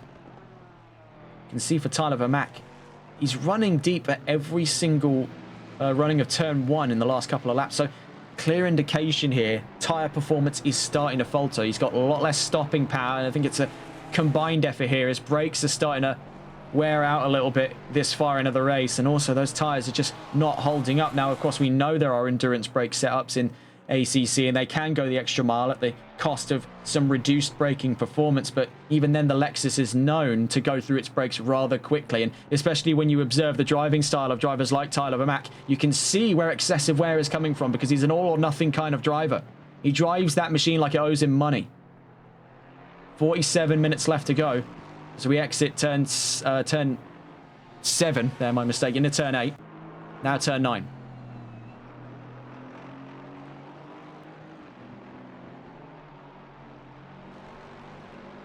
Then to turn 10. So he continues to lead the session, and having a look here, 3/4 of an hour left to go. He's still got 1 pit stop left to serve. Anton Pol is up to 2nd, and Cas van Velzen's in hot pursuit. As a matter of fact, let's get on board the topic of the next battle of today. This is the fight of 2nd place we're talking about, between Anton Pol and Cas van Velzen. Can we catch on board with Van Velzen before the end of the opening straight? Yes, we can. Heading down towards turn 1. Dare I say it, has the Mustang met its match in a straight line there, courtesy of Nissan. Down through turn 1 then. On the inside past the apex, then to the outside at turn 2, has to tuck back in. This is a very sketchy zone of the track here. We've seen so many drivers get caught out, Pole included, as a matter of fact, as we head down into turn 3 at Hugenholtz. Then on the climb uphill, we're on board right now with the Mustang right behind the Nissan here. This is the fight for 2nd place between Anton Pol and Cas van Velzen. Previously led this race from lap 1 down into turn 1 from pole position. We can see there's a yellow flag out as well on the exit of turn 14. That's for Kowalczyk in the Porsche. Watching there up the inside at turn 9 goes Cas van Velzen for position on Anton Pol. So down into turn 10, goes up into 2nd place. We are back into green flags, but as I say that, it hits yellow flags, and that's for the leading car. That's for the 835 of Tyler Vermack. Seemingly in trouble there through Shivlak. Now, if I piece together what's happened here, it doesn't look like significant damage on the nose. So I believe maybe the rear left has scraped onto the gravel there, and it's just turned the car around. Because it doesn't look like major damage on the nose of the Lexus, but he was eerily close to that inside wall. So we are back onto green flag conditions. We're back with Cas van Velzen, who is now, in the time that we last saw him, formed up 1.1 seconds to Anton Pol after getting the position nailed in by turns 9 and 10. Looking around the field then, that was the nearest battle on track at this time. Bear in mind, all Pol needs is 1 slip up from Van Velzen, and he's back in that fight. We saw his confidence waning much earlier in this race as the weather started to creep back in. The Nissan may not be the greatest of cars to have in wet weather conditions, but Pol is making the most of his opportunities here, and he's still, from where it stands right now, looking at 3rd. So nothing to scoff at whatsoever. He'll be able to pick up the pieces in the next 5 rounds of the championship, starting from round 6 of the Nürburgring.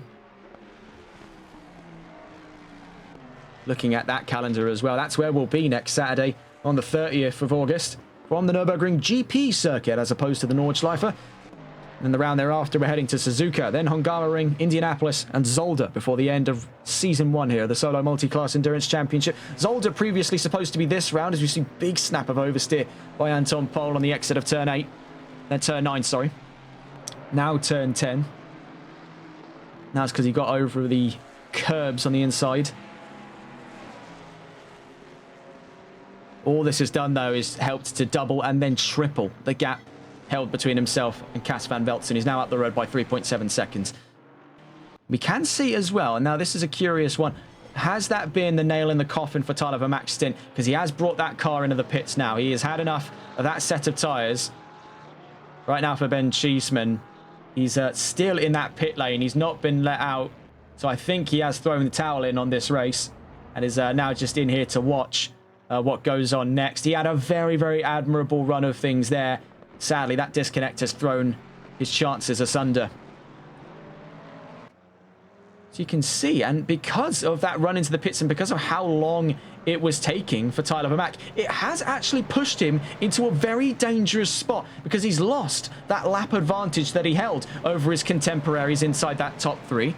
We did see there was quite a considerable little spat of trouble there for Anton Pol. He's dropped another 2 seconds here out through Hugenholtz and Hunsrück. But now is the potential discussion of reclamation of the race lead by Cas van Velzen. Could this be the comeback drive of the century? Here on home soil, we did say tumultuous conditions can do anything in this drive here, and we've seen Vermack have more notable victories ripped away from him by prevailing circumstances, so it is not impossible to suggest that he's met his match back into the wet weather conditions, where the Lexus was arguably the not-so-great one of the two cars, let's put it that way. And this is what I mean. These battles are so good, it just completely falters any and all ability for me to speak coherent English.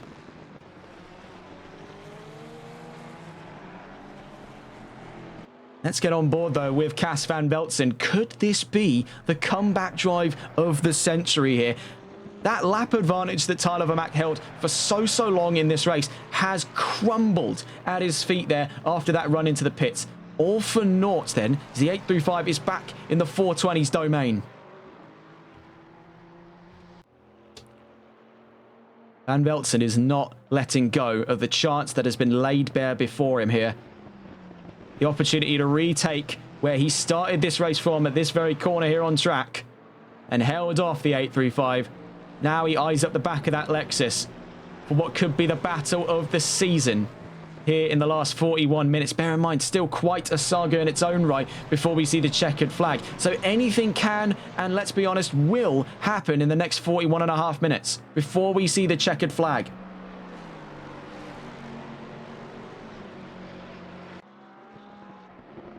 We saw that spin down at this section of the track here at turn 7 at Schivlach, and how that has completely crumbled that stint for Tyler Vermack.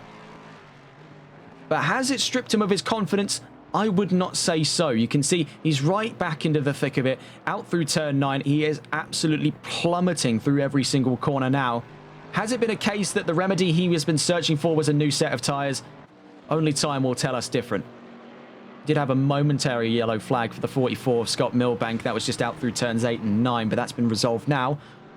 We're still watching with Cas van Velzen as he's trying to keep within the sights here of Tyler Vermack. 1.3 seconds is the gap between the Lexus and the Ford, and the weather is only getting worse here in Zandvoort.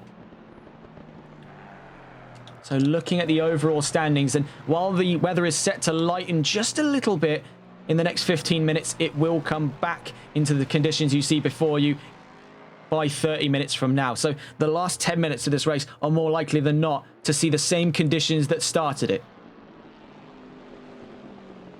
So right now, we're looking at the fight for first between Cas van Velzen. Tyler Vermack leads the charge with the fastest lap. Van Velzen in second. Pole in third by 8.9 seconds on the last checkpoint there to Van Velzen. And then Radosław Kowalczyk up a position, much to the chagrin of the 114 of Ben Cheeseman, who is now out of this race. He's up to fourth. Then onto the discussion of our GT4s, as you can see in front of you there. As a matter of fact, that's the 36 of Alex Albert with damage through Hunsrück. So, on to the discussion of GT4. As we cut away from Cas van Velzen for the time being, Christian Lebay leads the charge in the 119. Bear in mind, still one more pit stop to serve, so he's going long on this stint. He knows he's got the longevity for it. You can see physically on track, in sight of him, is James Mason. Could James Mason be looking at a victory here in Zandvoort? Only time will tell us different. Strategically, he's got the advantage, and he's in the same stretch of the track as Lebay. If Lebay comes into the pits now or in 30 minutes from now, he will still be caught up by the 413. The chances here for Mason to take a resounding GT4 victory are a great possibility today. Having a look at the previous victories over the course of the season, we spoke on this earlier in the stream today.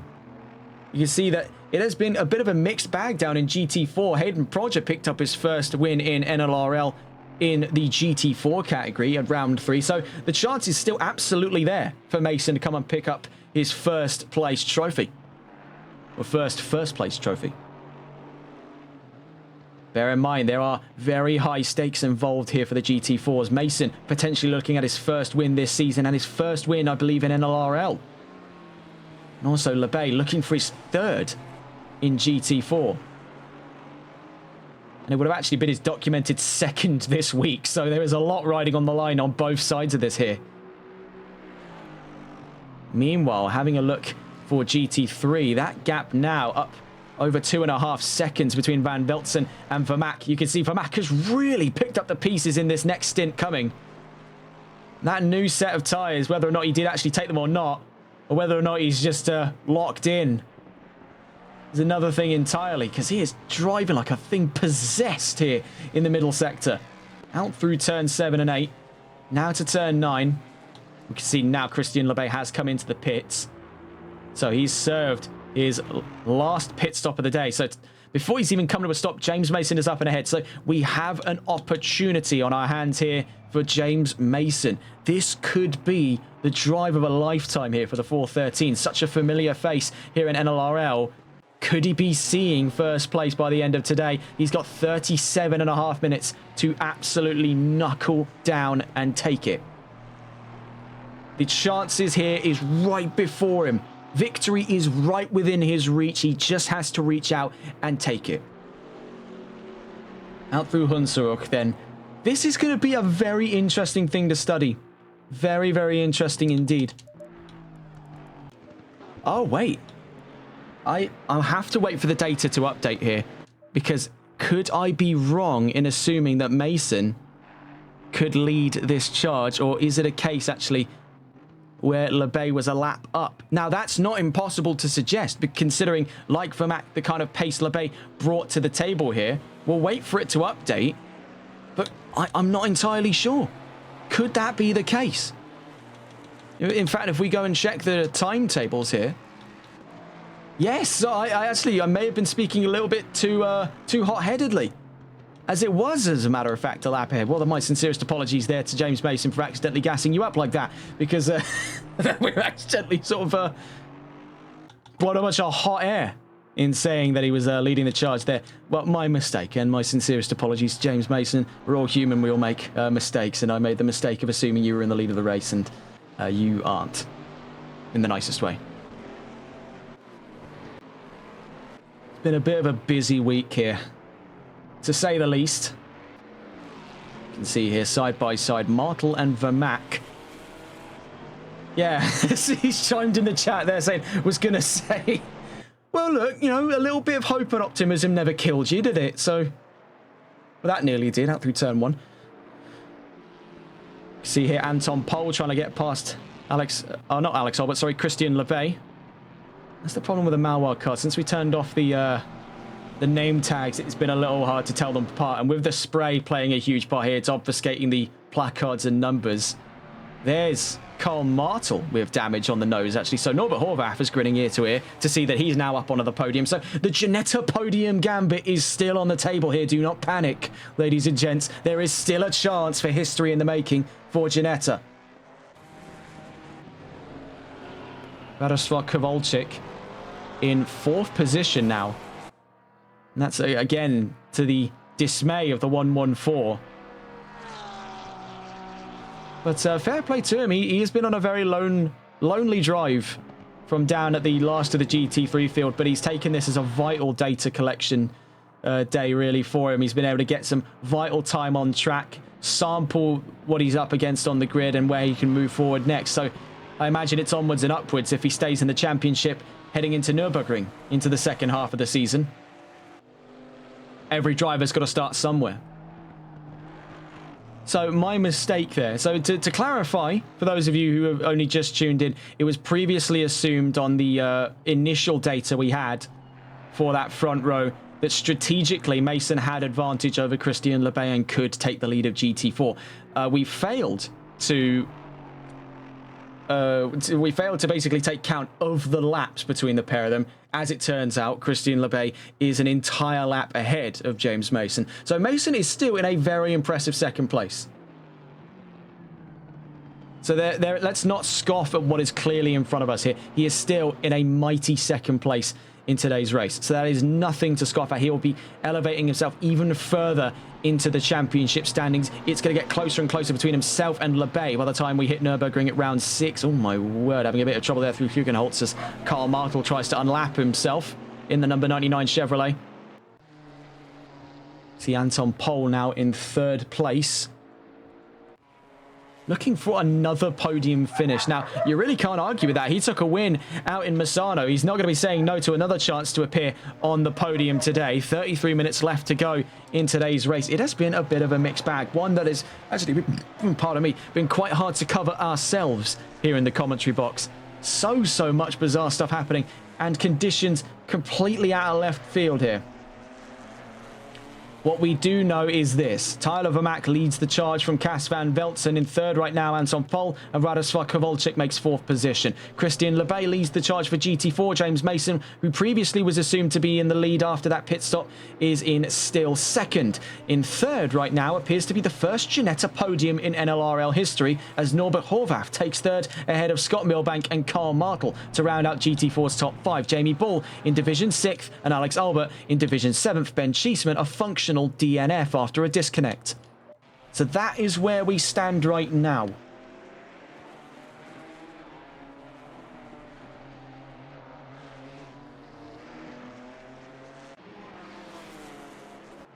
"32 minutes left to go." We can see from the perspective here of Karl Martel, actually, if we get on board with him, we can see what the spray's looking like here for anyone trying to get around or ahead of cars on track. Is looking like, and bear in mind that was around where it was standing at the start of this race, so I'm genuinely surprised in that matter that we did not have a larger incident on the opening laps of today's race when all of the cars were right up against one another.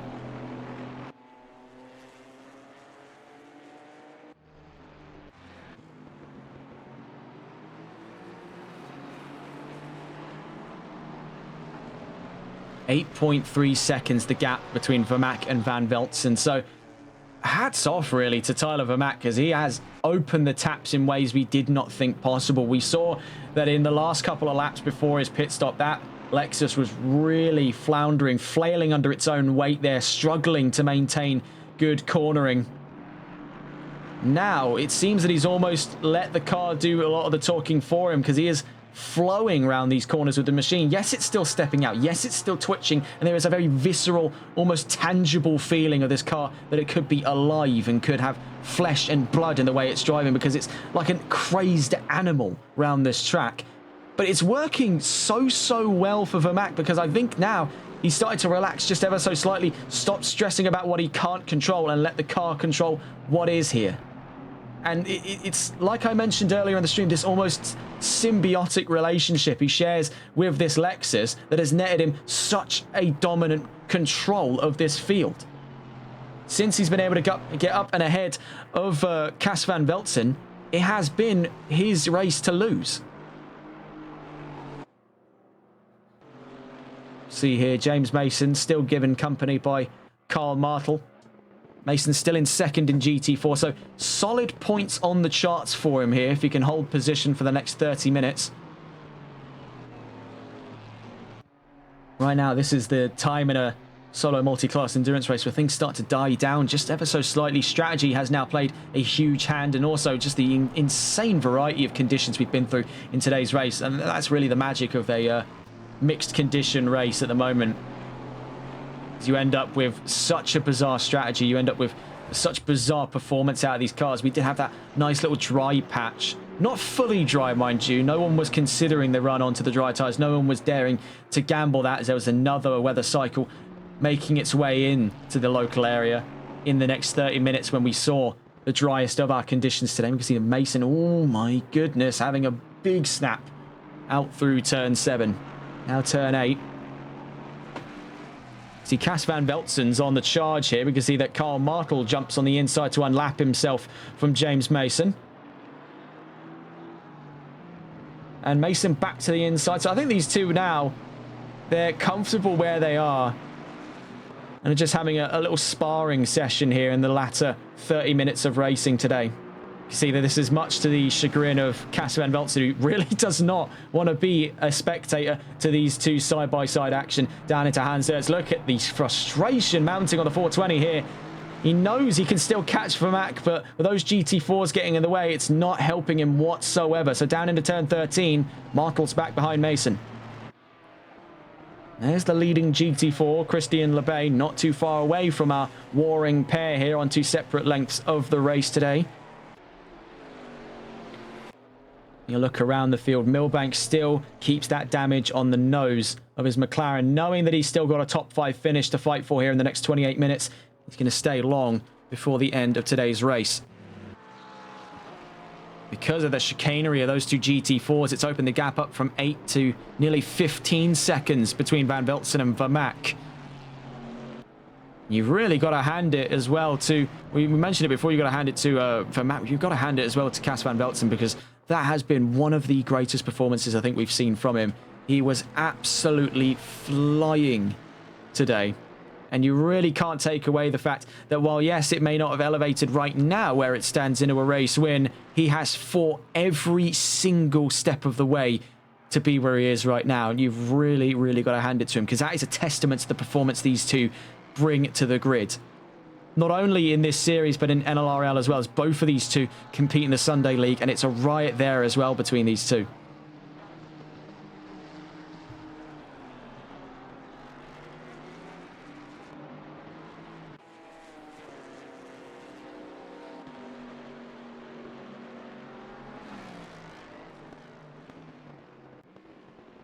Cas van Velzen won as well, mind you, in the Sunday League last round just gone.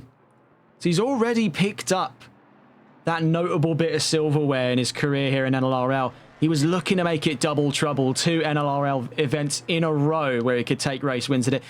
And, you know, all is not lost, let's put it that way. Still 26 minutes left in today's race.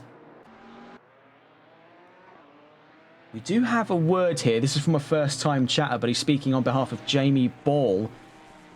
And we have word Jamie Ball seems to believe he might have a puncture. So we're on board here with the number 23.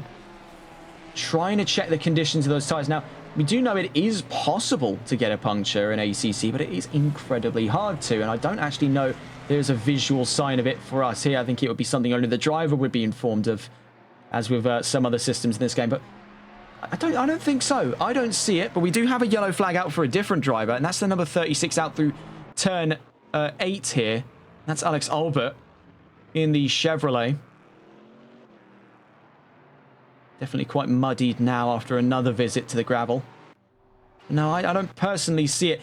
Something is obviously awry for Jamie Ball. As you can see there, running quite a ways off track on the exit of turn 9. But a puncture, I'm not 100% convinced.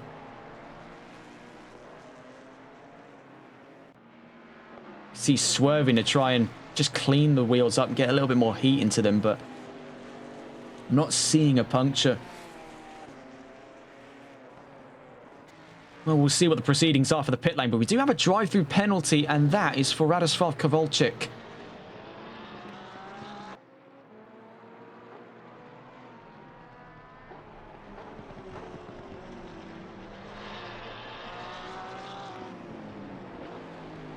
That is a bizarre one. If he's just pitted and already the tyres are feeling a lot worse off, and that is a bit of a mystery, really, for Jamie Ball. Right now, Radoslav Kowalczyk has picked up a drive-through penalty on his way through the pits then, the earliest of this lap. We'll see whether or not he chooses to serve it on this lap or next.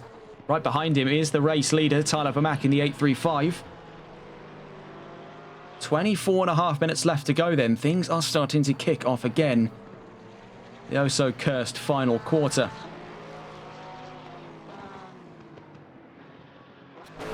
Getting up on the inside then of Kowalczyk. In through turn 9 we go.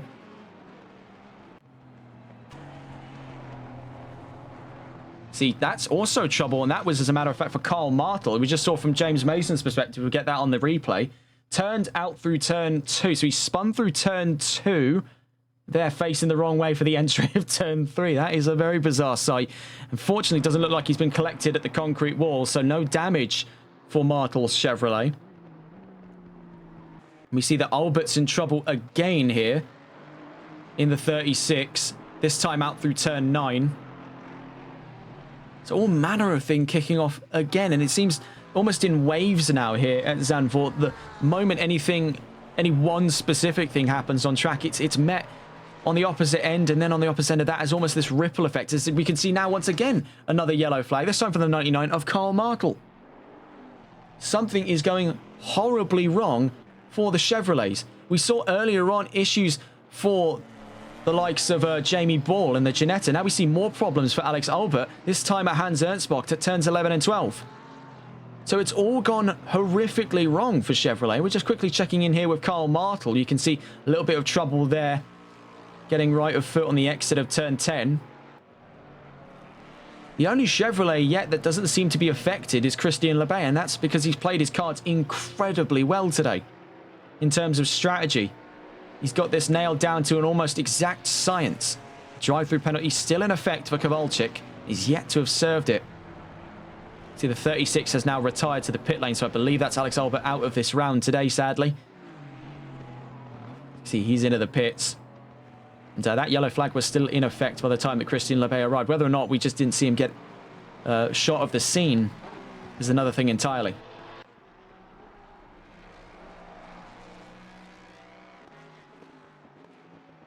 See here with Cas van Veltzen, he's 16 seconds clear of Anton Pol for those podium positions right now. Will still look to take home a front row finish in the next 22 minutes the way it stands, as Tyler Vermaak has now disappeared some 24, nearly 25 seconds up the road.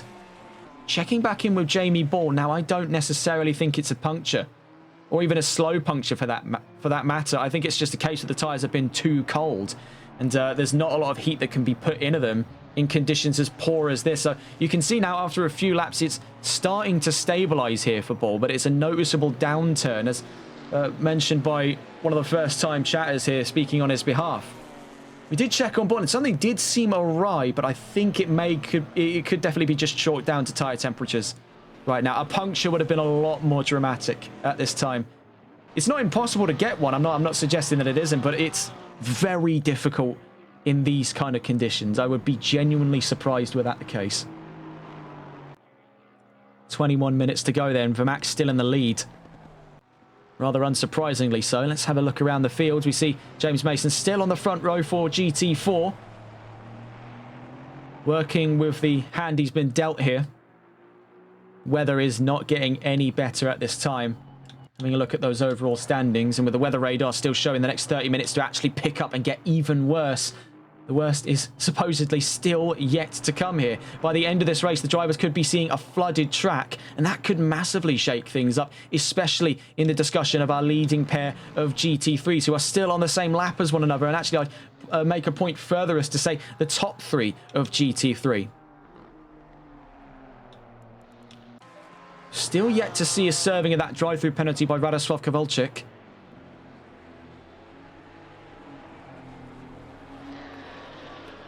Surely it would be on this lap. I know there is only a certain number of laps for him to serve that before it becomes a greater issue. I must say as well, for conditions such as this and a track such as this, I am surprised by the lack of larger DNFs. You can see now coming into the pits comes Kowalczyk to serve that drive-through penalty, trying to get the car slowed down, and then some here try not to also pick up a stop-go 30 for his efforts. The lack of larger DNF numbers, only 2 DNFs for a race like this, I am genuinely surprised by.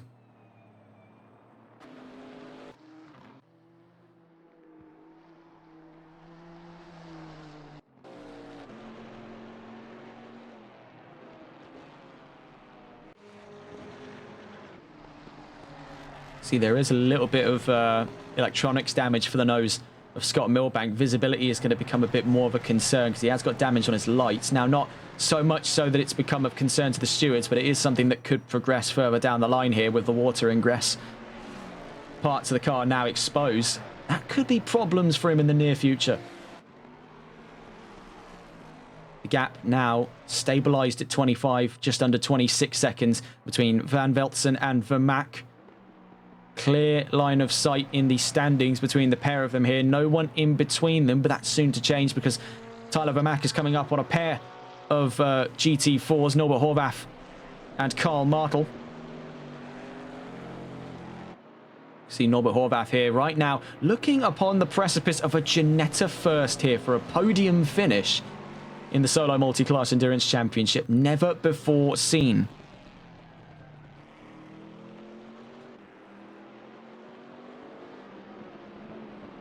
See Vermaak up on the inside of Martel, running very deep into turn one. That nearly became a greater issue for Norbert Horvath. He's sweeping across his nose. That was terrifying. That was the 835 Lexus Tyler Vermaak.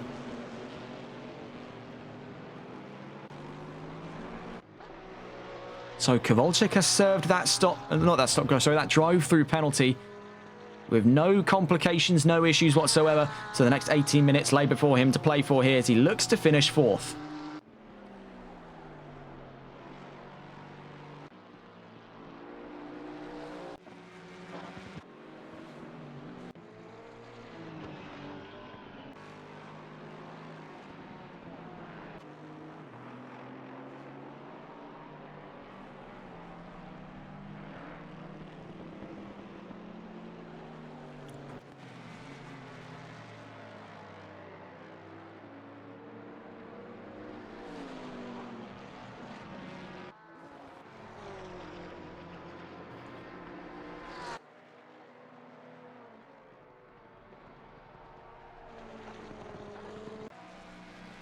So really right now, not an awful lot to discuss on track.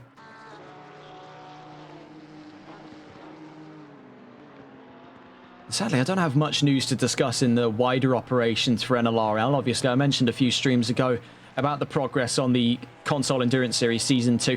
Now, technically, yes, this is happening, but no official announcement has been put out as of right now. You heard it here first on TRTM because it is still underway for pre-production. We are still working things out with our sponsors. Of course, as always, it will be Malois Transport. And I'll actually bring up the subject of that as well. It wouldn't be possible to bring you these streams week in, week out without the support of Malois Transport. They specialize in oversized cargo and trucking logistics. Specialists of Quebec with over 20 years experience. Visit their website on www.malois-transport.ca. They've been behind us every step of the way, and of course will still be the sponsors for continued operations here on NLRL. That is a big off for Cas Van Veltzen. Getting a look at that on the replay just as we got right to the end of the Malois ad read there. Down towards turn one, he's massively underpinned the brakes there. Or it could be the case where we're maybe not seeing it on our cameras here, the ingress of more water collecting on the start of turn one. And that's the same story here at turn three, as very nearly into the wall was Cas Van Veltzen. So that's playing nicely into the hands of Anton Pol. He scooped up a nice bit of time there from 11 seconds to 7, as a matter of fact, to get himself ever closer to the chance of second place in today's race. But something is going awry for the likes of Cas Van Veltzen. He took the win in Sunday League in Spa. He was looking for a win here at home. Is that up for grabs anymore? I think this is now a case of he's just got to try and survive the next quarter of an hour to see the checkered flag here, as the conditions, as mentioned before, are only going to get worse today. That's a precedent for all of the remaining drivers on the field, all 11 of them. Sorry, all 10 of them. That there is just under 15 minutes left in today's race. Having a look at where we stand on this field after everyone having completed their mandatory pit stops. It's Tyler Vermaak who leads the charge from Cas Van Veltzen, Anton Pol in third, and Kowalczyk in fourth. Christian Lebay in fifth position, Mason in sixth, Norbert Horvath in seventh, and Milbank in eighth position. Karl Martel in ninth overall, Jamie Ball in 10th.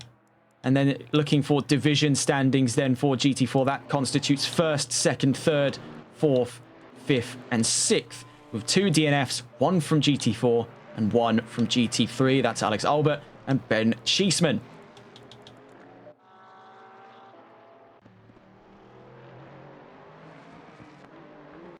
Having a look around the field here, you can see the 413 caught up by Christian LeBay. What on earth is going on for James Mason? Now, bear in mind, that's the second place car being lapped again by the first place car.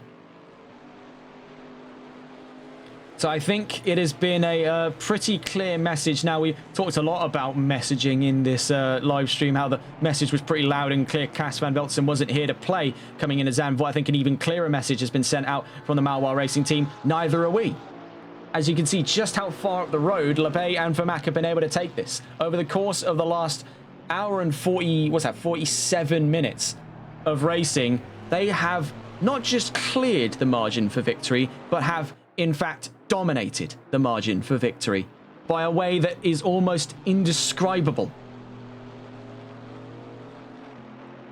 We can see, though, there is a yellow flag. Just one moment. That's not the race lead, my mistake there. Yellow flag was out, and it's for the 486 Anton Pol in trouble and with damage as well. An incident down at turns 8 and 9. Now as he rounds turn 10, that is the clear indication of a major incident on the nose of the 486 Nissan. Will that be the consideration to a run into the pits here? What does Anton Pol stand to lose? As he knows Kowalczyk is so far behind him that he can't possibly think of losing out fourth position. So I believe that will probably be just a no-nonsense run into the pits there for Anton Pol. Will stay on board with the Nissan there. You can see quite significant damage on the nose is making it much harder for him to corner out through turn 13. And same story at Arie Luijendijk at turn 14. But he's going to stay out remarkably so. So that was round 4's race winner. And then in the final 12 minutes of this race, he's going to be limping the very same Nissan back home.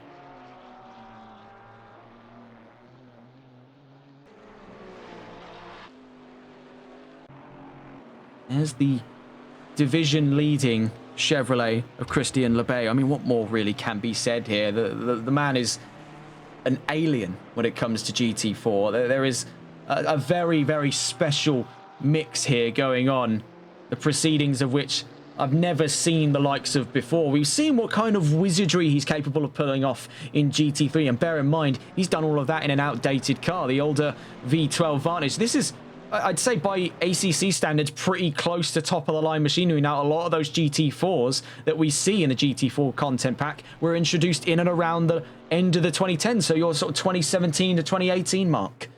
And the Chevrolet is no different. This, of course, this model was introduced in 2017, the sixth generation Chevrolet Camaro.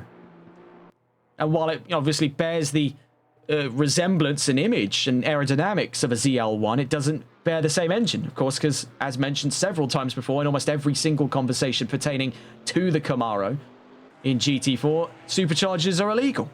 So this uses a naturally aspirated one from the Camaro SS, and what really is there left to be said? When he gets behind the wheel of this machine, he does wonders with it. Now, a bit of a boastful claim, maybe, but I feel like I'm pretty convinced in the statement that Christian LeBay is the makings of one of ACC's greatest GT4 drivers. It's been a pretty clear-cut case where in the majority of competitions he's competed in across the board for GT4, he has had a very good chance of winning if he has not already won it. He's been setting world record after world record for balance of performance curated times according to Simbot. The data does not lie that this man is an alien when it comes to GT4. And I think no different are you seeing the example here where he's, what, 2-3 laps up ahead of his contemporaries. In wet weather, in a Camaro. I dare to fear what consequences we reap if we were to let him into top-of-the-line machinery. That is a terrifying prospect. Because all of this, and the same story with GT3, we do actually have a yellow flag out. It's for James Mason, if we can catch on board with him here. And that was out through turn 10, and he has got damage, and he loses the position out to Norbert Horvath. So Norbert Horvath is up to second place with Ginetta. I didn't think the second place could be lost from here. He had it pretty securely locked in, but with damage on the nose, he's looking to try and fight things back. You can see the monstrous amount of spray across the nose of that Mercedes. He can practically barely see whatsoever. Out through turn 30. Bear in mind, Cas van Veltsen's with the pair of them. Mason's got the position back, but Norbert Horvath is very much so in the conversation of second place today. What a sudden shift we've seen here in the discussion of GT4. Let's get on board, though, with the attacking of two. This is going to be a real captivating fight here in the last 10 minutes here in Zandvoort. On with the Ginetta of Norbert Horvath. Right now, he's fighting for division second with James Mason. After that spat down at turns 9 and 10, the Mercedes is in serious trouble of losing second. This might be the highest position we ever see a Ginetta finish here. Norbert Horvath has really... He's really took the baton and ran with it today.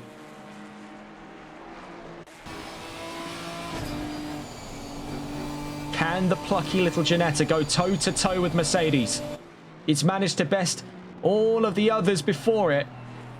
The only left standing in its way here is James Mason.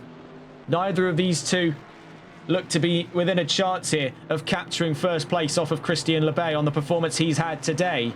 But with 8 minutes on the clock here before the end of round 5, there is still a very lively discussion over who comes out in second place. You can see a big snap of oversteer followed by yet another squirreling from that Mercedes. Mason struggling to keep that car under control. It's bucking him out from under its own weight there in turns 9 and 10. That is incredibly sketchy for James Mason's 413. Bear in mind, Norbert Horvath playing with a significantly slower car in a straight line, but it's nippy in the corners. And bear in mind, bringing back up from quite some time ago that discussion of balance of performance, Ginetta have less of a disadvantage than Mercedes. Mercedes in the positives by only 3 kilos. Now, we thought that change would be negligible. You pair it up against 20 kilos shed away from what is already one of the lightest cars in GT4. You have yourself a very interesting duel indeed. Horvath caught up there by Kowalczyk and Pole. Two of the Polish drivers on the grid there, surfing their way through the madness of GT4. Down into turn 1, you can see the spray here from the perspective of Norbert Horvath.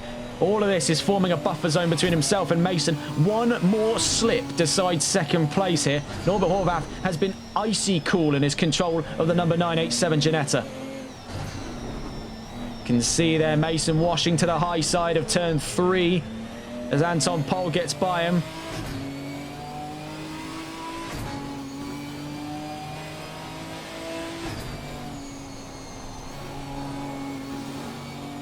Radosław Kowalczyk also in between Mason and Horvath. Kowalczyk yet to have found the room up to get up and ahead of Mason.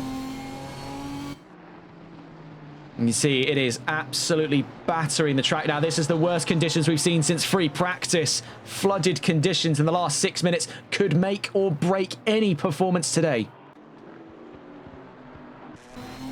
Borough Marshall, I'll be sweating bullets right now because it could be disaster at every corner. You can see just how wide Kowalczyk was running things there on the exit of turn 10 from the perspective of Norbert Horvath. I'd say feasibly that battle for second is fallen by the wayside. It now kind of teeters on whether or not Mason can wrestle that Mercedes back into good form in the next 5.5 minutes here, because Norbert Horvath could very well inherit second place. He had at least a chance of it there before he got passed back up around this section of the track here. In and amongst the bedlam of lapping GT3s. You see, there's James Mason now in the iron sights of Norbert Horvath. So there is a very good chance here these two could still be side by side by the end of the race here. The slightly more underpowered Ford Cyclone engine is actually playing quite a solid hand here for Norbert Horvath because he's got a lot less power, because the engine's a little bit on the throatier side and it's not got anywhere near the shove of its contemporaries, save for its great acceleration thanks to shorter gear ratios. He's able to stay on the throttle for just a little bit longer. He's able to push the car just a little bit harder. And while that is, by net comparison, ever so slightly slower than Chevrolet and Mercedes and McLaren and what have you, in conditions like these, where nuance is required to keep the bigger cars in check, the smaller cars here can stay 100% flat out. You can see a lot less hesitation as practiced by Horvath, and by contrast, we saw it earlier in the race by Jamie Ball. where they're not having to worry so much about the car spinning around under its own weight, because what weight is there to spin under? The car's a lot less flaky than the heavier cars, struggling and striving under their own weight in these corners. It's just gliding its way through. Now, of course, there was that discussion earlier in the stream as to whether or not 20 kilos off would have been a disadvantage for Ginetta coming into this round, as maybe more weight would have been beneficial to Ford more water, but you can see that principle in practice here, because the Mercedes has gained weight and it's struggling more.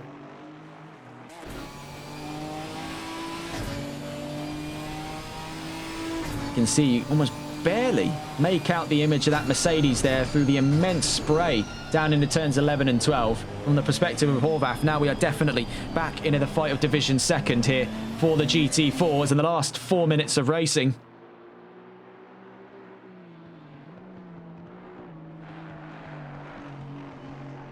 See, joining the chat as well, Jason Bush, the Sunday League Season 2 champion, and a quite faithful listener of all of the TRTN streams. Always see him in the chats. It's always great to have his perspective of things as well. And he's noted that quite a few of the drivers are downshifting way too fast and could cause damage to their transmissions if they keep on this pattern. We see almost side by side, but nipped out there by the lack of straight line speed is Norbert Horvath. Almost had his chances to the inside here, but Mason runs an absolute cropper through turn 1. So up to the inside goes Norbert Horvath. Sadly, we saw Mason fly off screen, so we couldn't see precisely what on earth went on, but it seemed pretty clear cut there. The brakes have failed him, and it was a run too far in.